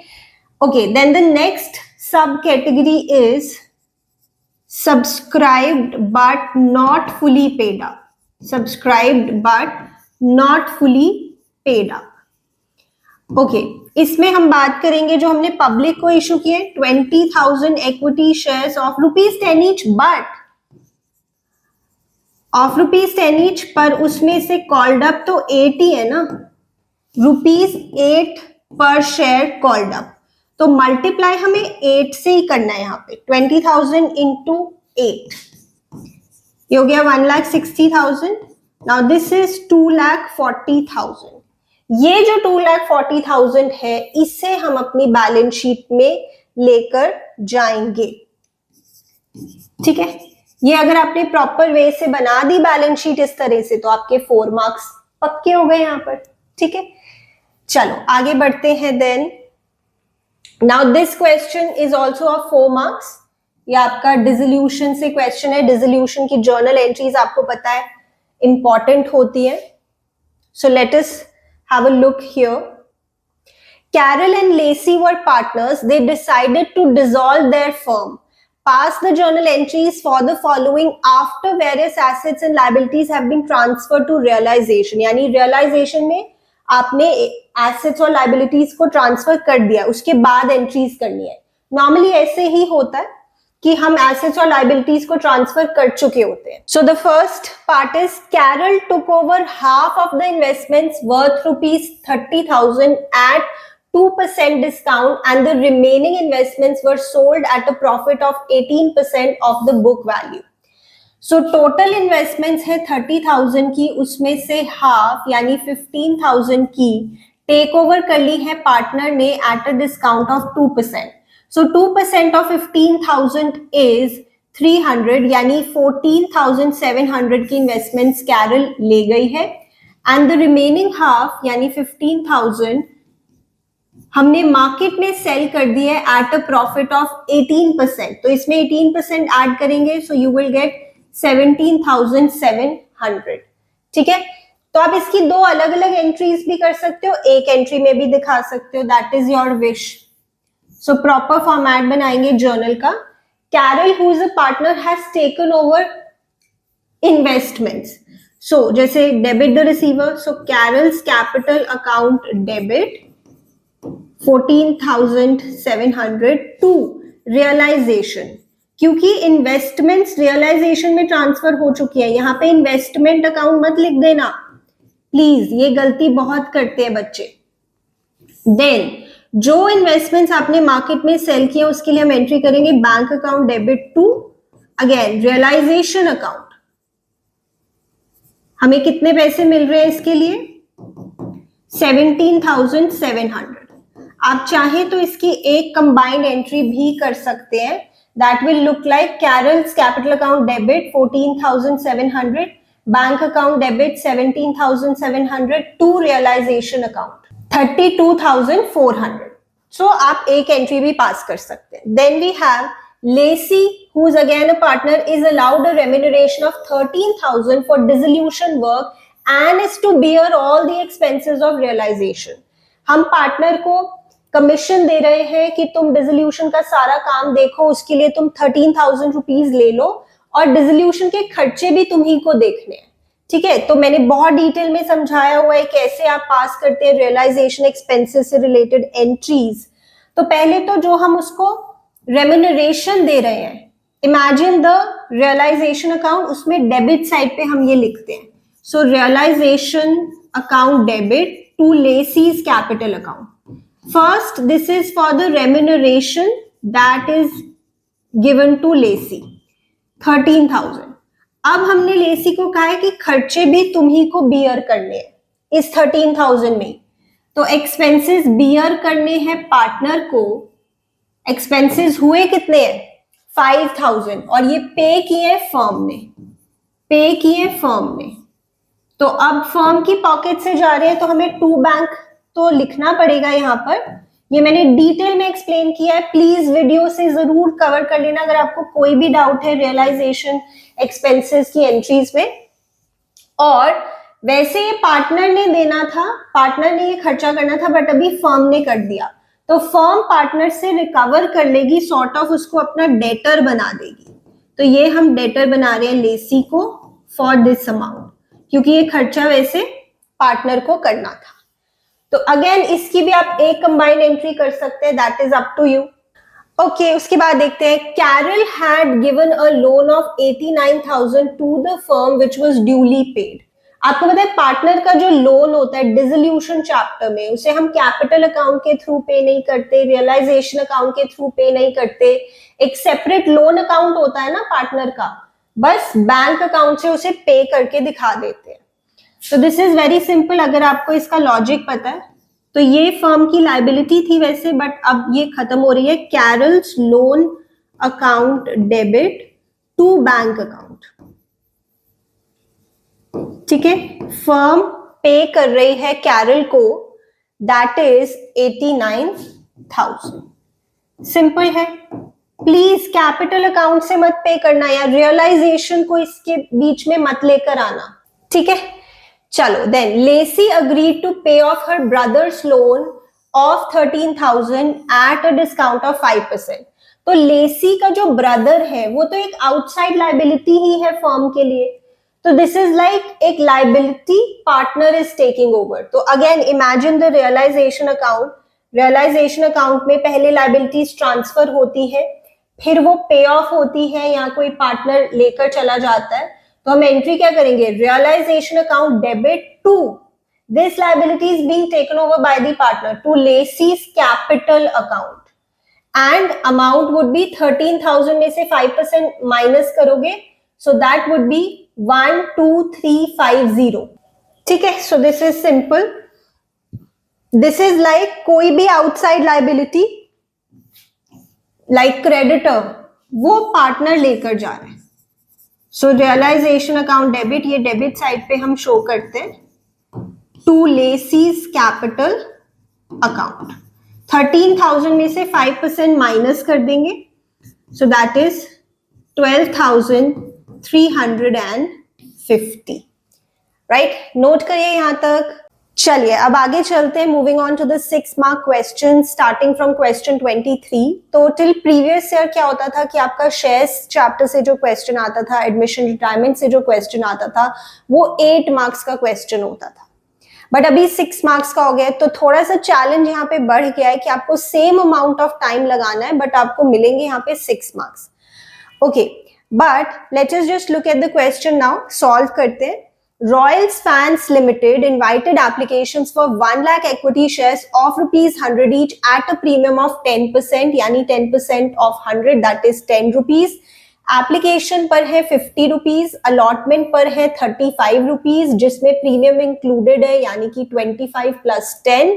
फर्स्ट एंड फाइनल कॉल है 25 पर शेयर की, तो ये टोटल 110 रुपीज का शेयर हो गया। ठीक है, applications for 1,50,000 shares were received, so this is a clear case of oversubscription।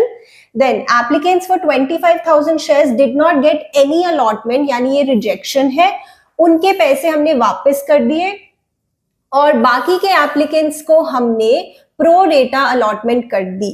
तो इसमें हम कैसे करेंगे, I'll just show you first, एक बार read कर लेते हैं। Excess application money was adjusted towards sum due on allotment, जो एक्स्ट्रा पैसे आपको मिले हैं वो आप वापस नहीं कर रहे हैं, उसे अलॉटमेंट के लिए रख रहे हैं।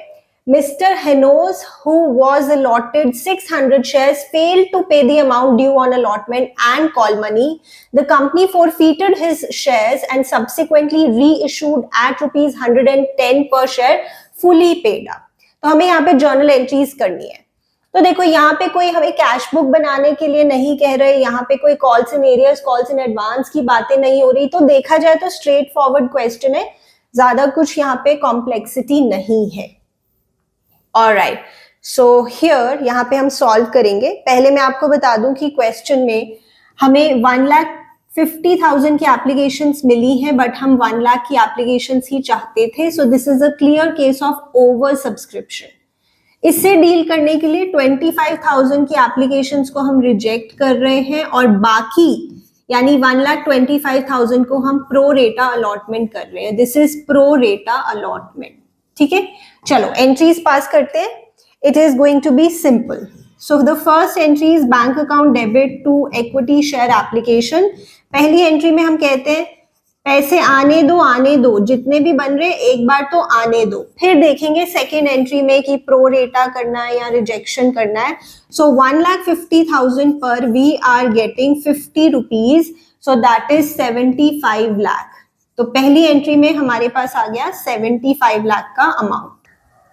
ओके, अब सेकेंड एंट्री से हम इस ओवर सब्सक्रिप्शन को ट्रीट करेंगे। So we would say equity share application account debit, कुछ रिजेक्शन है तो उसके लिए हम कहेंगे टू बैंक अकाउंट, कुछ पैसे हम अलॉटमेंट के लिए रखेंगे, so we'll say to equity share allotment account, and obviously we have to show to equity share capital account. Narration आपको अपने आप लिखनी है। ये वैल्यू तो हम यहीं से कैरी कर लेते हैं 75 lakh.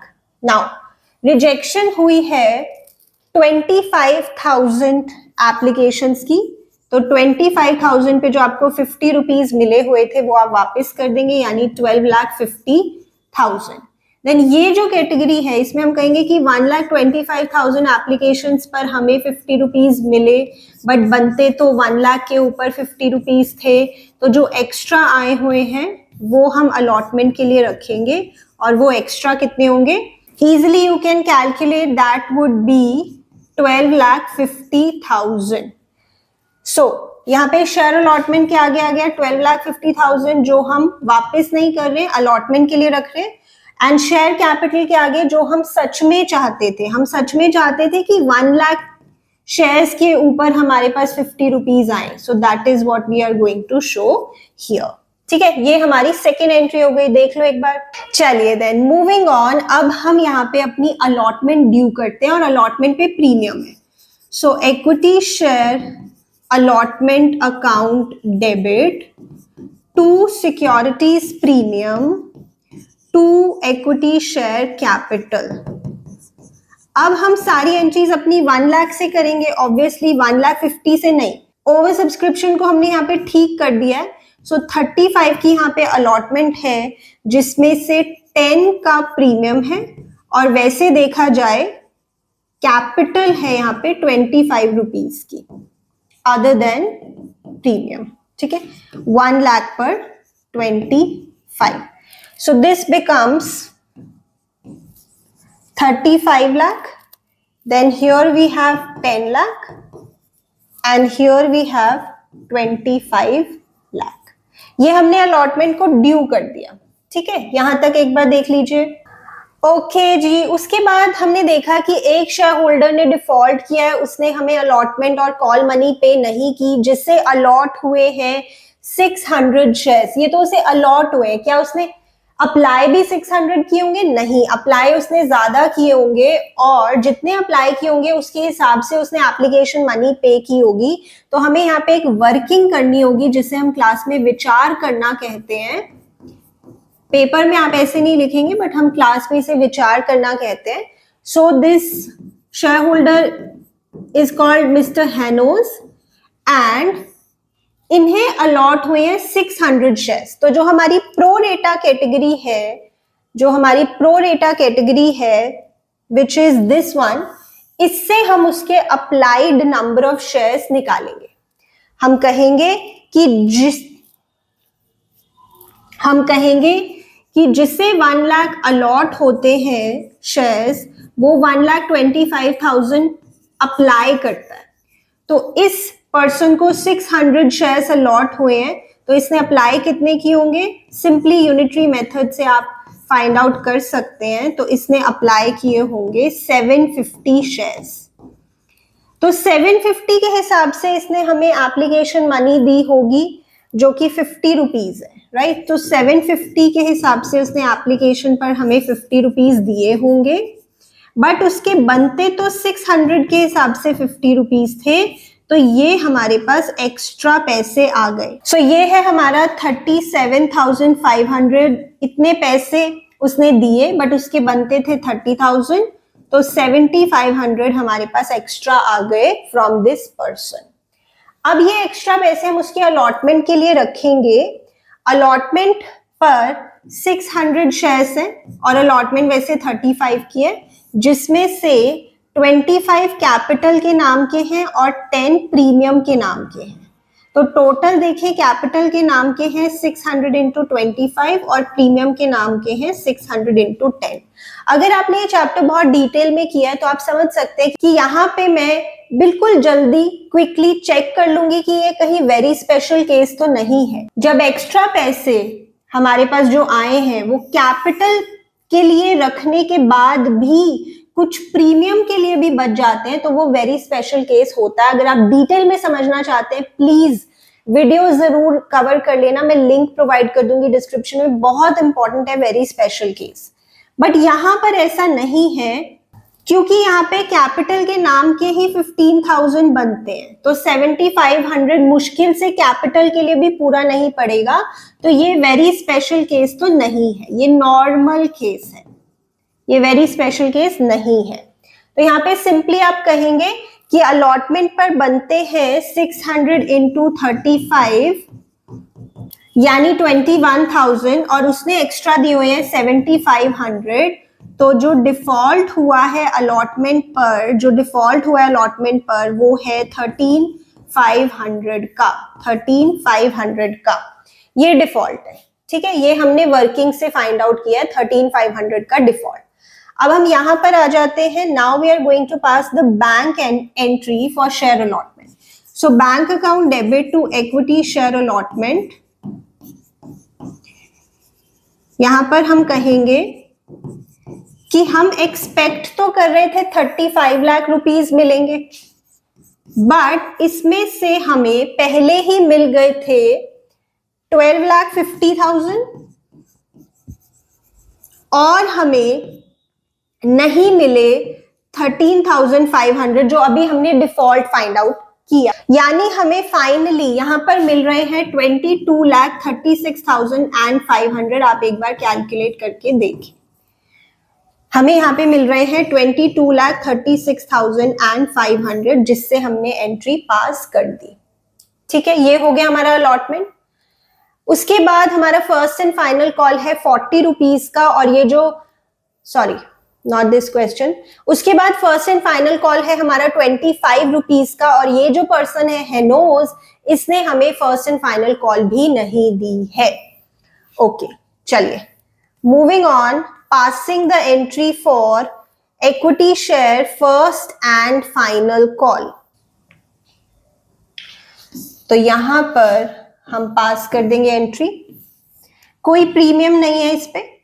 Equity share first and final call account debit to equity share capital. So 1 lakh per 25 rupees है इस पे, दिस इज 25 लाख। ओके, उसके बाद अब बैंक वाली एंट्री पास करते हैं। बैंक वाली एंट्री जब हम पास करेंगे तो हम यही कहेंगे कि 600 शेयर्स पे हमें यहाँ पे 25 रुपीज नहीं मिले हैं। So bank account debit to equity share first and final call.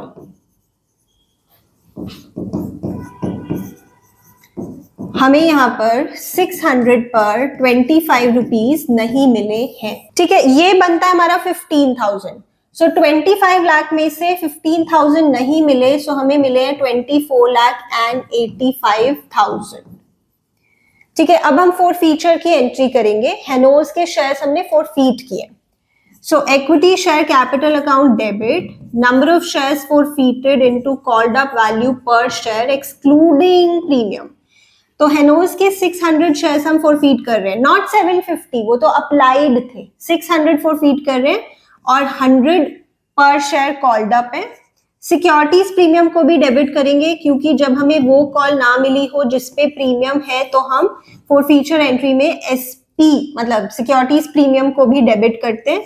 तो 600 पर हमें यहाँ पे प्रीमियम का अमाउंट नहीं मिला, which is 10 rupees. Then 2 forfeited shares, Hanoz ने हमें जितने रुपए दे दिए वो हम फॉरफीटेड शेयर्स के आगे लिखेंगे। 2 इक्विटी शेयर अलॉटमेंट, उसने अलॉटमेंट पे जितना डिफॉल्ट किया है वो हम इसके आगे लिखेंगे। 2 equity share first and final call, first and final call पे जितना डिफॉल्ट हुआ है वो हम इसके आगे लिखेंगे, विच इज वी नो यहीं पे हमने कैलकुलेट किया था 15,000।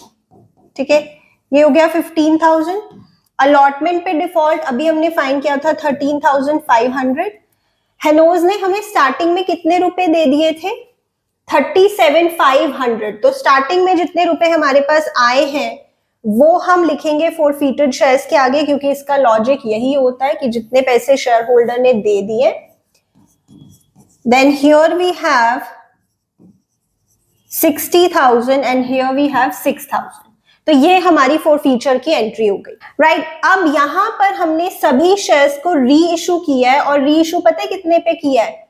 110 rupees per share fully paid up. यानी जब हम ये शेयर्स आगे दे रहे हैं तो हम ये 110 का एक शेयर दे रहे हैं, तो 600 into 110, this is 66,000। 2 equity share capital, इसके आगे हम लिखते हैं पेड अप कैपिटल, जो फुली पेड अप लिखी है क्वेश्चन में। तो फुली पेड अप यानी फेस वैल्यू से मल्टीप्लाई करेंगे, दिस इज 60,000। तो यहाँ पे हमारी जो बैलेंसिंग फिगर है वो आ गई है सिक्योरिटीज प्रीमियम, वो आ गई है securities premium on the credit side. अब हम क्या करते हैं, इस फॉरफीटेड शेयर्स की वैल्यू को इस फॉरफीटेड शेयर्स की वैल्यू से कंपेयर करते हैं। यहाँ पे तो फॉरफीटेड शेयर्स है ही नहीं, 0 है। तो 37,500 minus 0 will give you the final answer for capital reserve, that is 37,500। But mind it, क्योंकि यहाँ पे नंबर ऑफ शेयर्स फॉरफीटेड और number of shares reissued same है, इसलिए हम इसको डायरेक्टली कंपेयर कर रहे हैं। बट हो सकता है कि इसमें 600 में से हमने अगर 500 शेयर्स ही रीइश्यू किए होते तो हम इसको पहले 500 शेयर्स के लिए बनाते, फिर इसको 0 से कंपेयर करते। I hope you know that. So the final entry which we are going to pass is forfeited shares account debit to capital reserve. 37,500 minus 0 is 37,500, and we are done with this question. कोशिश करें कि 12 minutes के अंदर आप ये question solve कर पाए shares chapter के, कि जितने मार्क्स का क्वेश्चन है उससे डबल टाइम आप सेफली ले सकते हैं। नाउ कुछ लोग कह सकते हैं कि ये जो हम कैलकुलेट करते हैं इंटू 2 करके, कि अगर 6 मार्क्स का क्वेश्चन है इंटू 2 यानी 12 मिनट्स आप सेफली ले सकते हो, कि this does not work, but I feel it does work. अगर आपको एक बेंचमार्क मिल जाता है कि हाँ इतने टाइम में मुझे कोशिश करनी है आंसर करने की, सॉल्व करने की क्वेश्चन, तो ऑफ कोर्स आप उस हिसाब से चलते हो, तो आप इस अप्रोच को भी यूज कर सकते हो। सो दिस इज द आंसर। अभी हमारे पास एक और क्वेश्चन है शेयर्स चैप्टर का और में, वो सॉल्व करते हैं। चलिए now let's look at the question जो ऑप्शन में गिवन है, and let me tell you there is a big problem with this question. ये क्वेश्चन ही गलत है, I will tell you how, but फिर भी हम इसे सॉल्व करेंगे ठीक करके। Pfizer Limited invited applications for 4,000 equity shares of ₹100 each at a premium of 30 per share। यानी कि एक शेयर यहाँ पे प्रीमियम मिला के 130 का होना चाहिए। एप्लीकेशन पर है ₹40 इंक्लूडिंग प्रीमियम ऑफ 10, अलॉटमेंट पे है ₹60 इंक्लूडिंग प्रीमियम ऑफ 20, तो यहाँ पे हमारा 30 का प्रीमियम कवर हो गया। फर्स्ट एंड फाइनल कॉल पे है ₹40। तो देखो ये टोटल शेयर प्रीमियम मिला के 140 का बन गया, बट 130 का बनना चाहिए, तो यहाँ पे ये एरर है, this is a big error here. तो इसे हम ले लेंगे बैलेंस सॉल्व करने के लिए। देखो पेपर में अगर ऐसा होता है तो ऑब्वियसली फिर आप फर्स्ट ऑप्शन के साथ जाएं, क्योंकि यहाँ पे एक डिस्क्रिपेंसी है, बट अभी मैं इसको बैलेंस लेके सॉल्व करूंगी। तो बैलेंस कितना आ जाएगा यहाँ पे, ये 100 हो गया, तो ये बैलेंस हो जाएगा हमारा ₹30 का फर्स्ट एंड फाइनल कॉल पे। ठीक है, हम इस तरह से इसे सॉल्व करेंगे। देखते हैं। Applications for 5,000 shares were received, so this is a clear case of oversubscription. Allotment was made to all the applicants on pro rata basis, यानी कि 5,000 की एप्लीकेशंस आई बट हम 4,000 की चाहते थे। Like I said, this is a clear case of oversubscription, और इसे deal करने के लिए हमने 5,000 जिन्होंने मांगे 5,000 शेयर्स, उन्हें हमने 4,000 ही अलॉट कर दिए। दिस इज प्रो रेटा कैटेगरी।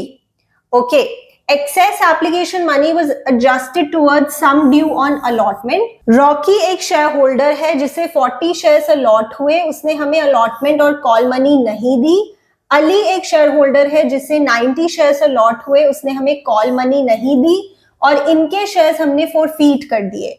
फिर इनके शेयर्स हमने री इशू किए एट 80 पर शेयर फुली पेड अप। ठीक है, चलो देखते हैं। इस तरह से हम इसे सॉल्व करेंगे। तो मार्किंग स्कीम में जो आंसर गिवन है वो गलत गिवन है, हम अपने तरीके से सॉल्व करेंगे। So the first entry is bank account debit to equity share application account. हमारे पास जितनी भी एप्लीकेशंस आई हैं पहले तो आने दो, और शेयर एप्लीकेशन पर प्रीमियम भी है। प्रीमियम को हम ड्यू एंट्री के साथ दिखाते हैं, यानी सेकेंड एंट्री के साथ हम दिखाएंगे। ₹40 आए हैं हमारे पास for every application. So 5,000 into 40 ये हो गया हमारा 2 लाख।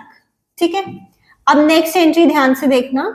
नेक्स्ट एंट्री में कोई रिजेक्शन नहीं है तो टू बैंक नहीं आएगा। Equity share application account debit, ध्यान रखना प्रीमियम है, तो प्रीमियम हम इस एंट्री के साथ दिखाएंगे। टू सिक्योरिटीज प्रीमियम, ऑल्सो जो पैसा हमने एक्स्ट्रा पैसा अलॉटमेंट के लिए रखा है वो भी हम यहां दिखाएंगे। To equity share allotment account, and of course we have to show to equity share capital account. ठीक है, सिक्योरिटीज प्रीमियम के आगे हम कितना अमाउंट लिखेंगे, जो शेयर्स हम एक्चुअली अलॉट कर रहे हैं 4,000 पे हम प्रीमियम दिखाएंगे। प्रीमियम कितने रुपए का है एप्लीकेशन पर, प्रीमियम है ₹10 का एप्लीकेशन पर। ठीक है, ₹10 का यहाँ पे प्रीमियम है। और जो पैसे हमें एक्स्ट्रा मिल गए, जो हम शेयर होल्डर्स को वापस नहीं कर रहे हैं, हम अलॉटमेंट के लिए रख रहे हैं, वो कितने हैं। 5,000 पे हमें मिले थे ₹40, 2 लाख, बट बनते हैं 4,000 पे ₹40, यानी कि 1,60,000। तो 40,000 एक्स्ट्रा हम रख रहे हैं अलॉटमेंट के लिए। इसके आगे आ गया 40,000, by chance this value is also 40,000, और इक्विटी शेयर कैपिटल के आगे जो हम सच में शेयर्स चाहते थे उस पे हम रिकॉर्ड करेंगे एक्सक्लूडिंग प्रीमियम। वैसे एप्लीकेशन 40 रुपीज की है जिसमें 10 का प्रीमियम है, बट कैपिटल का अमाउंट 30 रुपीज का है, तो इससे हम अपनी सेकेंड एंट्री पास कर देंगे। ठीक है, यहां तक देखो। चलिए, उसके बाद हम अपनी अलॉटमेंट को ड्यू करते हैं। अलॉटमेंट 60 रुपीज की है, including a premium of 20 rupees. So equity share allotment account debit to securities premium to equity share capital, right? So हम यहाँ पे 4,000 शेयर्स के हिसाब से दिखा रहे हैं। 60 is the total amount of allotment, जिसमें से प्रीमियम के नाम के हैं 20 रुपीज और कैपिटल के नाम के हैं 40 रुपीज। ठीक है, so here we are going to show 2,40,000, here we will show 80,000 and here 1,60,000। ठीक है, देखो यहां तक। राइट नाउ जो एक शेयर होल्डर है रॉकी, उसने हमें अलॉटमेंट नहीं दी, इसके लिए हमें वर्किंग करनी पड़ेगी, और रॉकी को जो शेयर्स अलॉट हुए वो है 40। ठीक है, तो यहां पर जब हम रिसीव करेंगे अमाउंट अलॉटमेंट पर, bank account debit to equity share allotment account,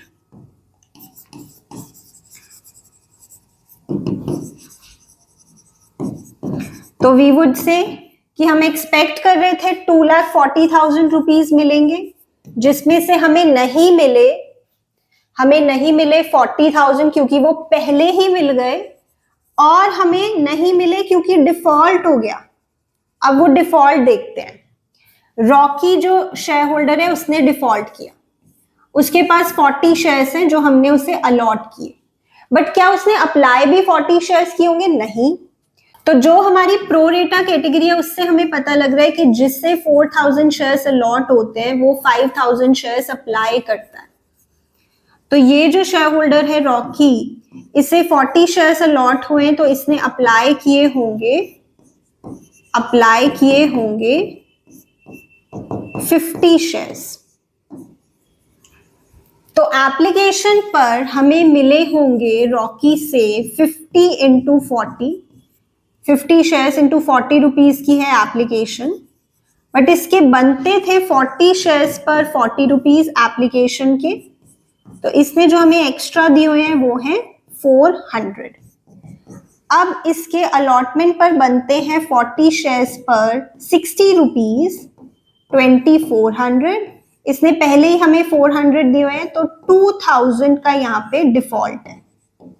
यहाँ पे भी वैसे आप क्विकली चेक कर लेंगे कि ये वेरी स्पेशल केस तो नहीं है, and then you can proceed safely.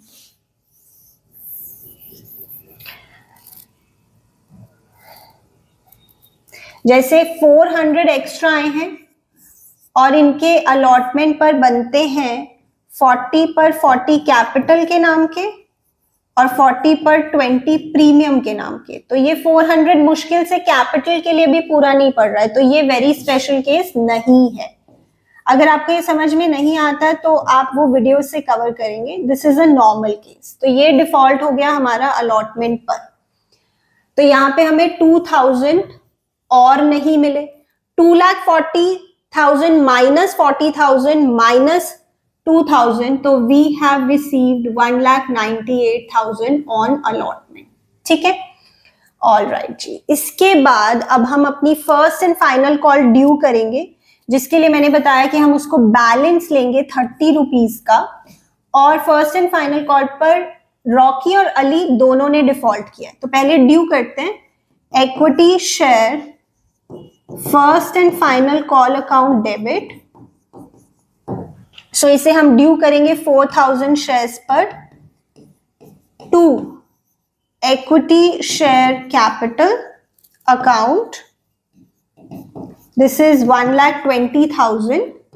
Then एक शेयर होल्डर है रॉकी जिसके पास 40 शेयर्स हैं और एक शेयर होल्डर है अली जिसके पास 90 शेयर्स हैं। दोनों ने फर्स्ट एंड फाइनल कॉल पर डिफॉल्ट किया है। So bank account debit to equity share first and final call. यहां पर 130 शेयर्स पर हमें 30 रुपीज नहीं मिले, यानी 3900 रुपीज नहीं मिले। तो कितने मिले? 1,20,000 माइनस 3900 विल गिव यू 1,16,100। ये हमें मिल गया है फर्स्ट एंड फाइनल कॉल पे। ठीक है, ओके। अब देखते हैं फॉर फीचर की बात करेंगे। फॉर फीचर में भी यहाँ पे थोड़ा ध्यान से करना पड़ेगा क्योंकि एप्लीकेशन पर भी प्रीमियम है। तो यहाँ पे हमने दोनों के शेयर्स को कर दिया है फॉरफीट। देखो, आपको यहाँ पे सभी कॉन्सेप्ट्स पता होने चाहिए शेयर चैप्टर के, तभी आप कर सकते हैं। अगर कॉन्सेप्ट्स क्लियर नहीं है तो पहले वो क्लियर करो। So now this is the forfeiture entry. Equity share capital account debit, यहाँ पे हम लिखते हैं number of shares forfeited into called up value per share excluding premium. So 130 shares हम फॉरफीट कर रहे हैं और 100 रुपीज कॉल्ड अप है excluding premium. So this is 13,000। Then यहाँ पे लिखेंगे सिक्योरिटीज प्रीमियम। अगर हमें वो कॉल नहीं मिली जिसपे प्रीमियम है तो फॉरफीचर एंट्री में हम सिक्योरिटीज प्रीमियम को डेबिट करते हैं। माइंडेड, यहाँ पे रॉकी जो है सिर्फ उसी ने हमें वो कॉल नहीं दी जिसपे प्रीमियम है, जो कि एक्चुअली क्या है? अलॉटमेंट। अली ने तो अलॉटमेंट दे दी है, तो यहाँ पे सिर्फ रॉकी के शेयर्स की बात होगी। Then we have 2 forfeited shares, जितने पैसे हमें शेयर होल्डर से मिल गए हैं both from Rocky and Ali. 2 equity share allotment, जितने हमें नहीं मिले, जितने का डिफॉल्ट हुआ है, जो अभी हमने फाइंड आउट किया था, this is 2,000। 2 equity share first and final call, जितने का डिफॉल्ट हुआ है फर्स्ट एंड फाइनल कॉल पर, विच इज 130 इंटू 3, 3900। ठीक है ना बच्चे, वैसे तो आप इसे बैलेंसिंग फिगर ले सकते हैं अगर टाइम की कमी है या आपको चीजें बहुत ज्यादा डेप्थ में नहीं समझ में आई इस चैप्टर में, तो आप इसको बैलेंसिंग फिगर ले सकते हो। ठीक है, जो कि एक्चुअली आएगा 7,900। बट मैंने इसको भी आपको कैलकुलेट करना बताया हुआ है, तो अगर इसको भी आप फाइंड आउट करना चाहते हैं, विच आई डू सजेस्ट कि आप इसको भी सोचें, तो कैसे करेंगे? देखो, ये जो रॉकी है इसने हमें स्टार्टिंग में कितने रुपीस दे दिए थे? 2,000। बट इस 2,000 में ना प्रीमियम है, और जब हम फॉरफीटेड शेयर्स के आगे लिखते हैं अमाउंट, तो हमें प्रीमियम नहीं चाहिए होता, क्योंकि यहाँ पे एप्लीकेशन पे प्रीमियम है। तो ये मैंने अलग से केस बनवाया हुआ है क्लास में कि अगर एप्लीकेशन पे प्रीमियम है और फिर फॉरफीचर हो रहा है तो हमें कैसे सॉल्व करना है। तो यहाँ से हमें प्रीमियम माइनस करना होगा एप्लीकेशन वाला, जो कि 10 रुपीज का है, बट वो हम कितने नंबर ऑफ शेयर्स पे करेंगे? अलॉटेड नंबर ऑफ शेयर्स पे, जो कि 40 है। अगर आपको ये डिटेल में समझना है, please refer to that video, क्योंकि एक ही वीडियो में मैं सारी बातें नहीं कर सकती। तो ये हमारा अमाउंट आ गया फॉरफीटेड शेयर्स का फॉर रॉकी। 1600 रॉकी का अमाउंट है। और अगर हम अली की बात करें तो अली के 90 शेयर्स हैं। 90 शेयर्स पे उसने हमें एप्लीकेशन और अलॉटमेंट दे दी है एक्सक्लूडिंग प्रीमियम। अगर आप एप्लीकेशन और अलॉटमेंट का अमाउंट देखें तो बनता है 70 रुपीज। तो 6300 इसमें से अमाउंट है अली का, तो ये टोटल बन जाता है आपका 7900। ये हमारी फॉरफीचर एंट्री कंप्लीट हो गई। अब हम रीइश्यू एंट्री करेंगे, जिसमें उन्होंने हमें क्या बोला है कि हमने सभी शेयर्स रीइश्यू कर दिए हैं एट 80 पर शेयर फुली पेड अप। तो सभी शेयर्स यानी कितने शेयर्स? 130 शेयर्स हमने यहाँ पे रीइश्यू कर दिए हैं। So bank account debit 130 into 80 to equity share capital, क्योंकि फुली पेड है तो यहाँ पे हम फेस वैल्यू से मल्टीप्लाई करेंगे। So that is 130 into 100. This is 13,000. ये हमारा बन जाता है 10,400 और ये हमारी बैलेंसिंग फिगर है which we need forfeited shares account debit. Forfeited shares account debit 130 into 20. अब हम इन दोनों को कंपेयर करेंगे और हम अपना फाइनल निकाल देंगे capital reserve, which is going to be 7900 minus 2600, that will be 5300। तो ये 5300 का हमारा कैपिटल रिजर्व हो गया, और इसी के साथ हमारा ये क्वेश्चन भी पूरा सॉल्व हो गया। आई होप आपको समझ में आ गया है। मैंने आपको स्टार्टिंग में ही बता दिया कि वैसे इस क्वेश्चन में मिस्टेक है, बट उस मिस्टेक को ठीक करके हम इसे इस तरह से सॉल्व करेंगे। ठीक है, सो 5300 इज योर कैपिटल रिजर्व। देख लीजिए यहां तक।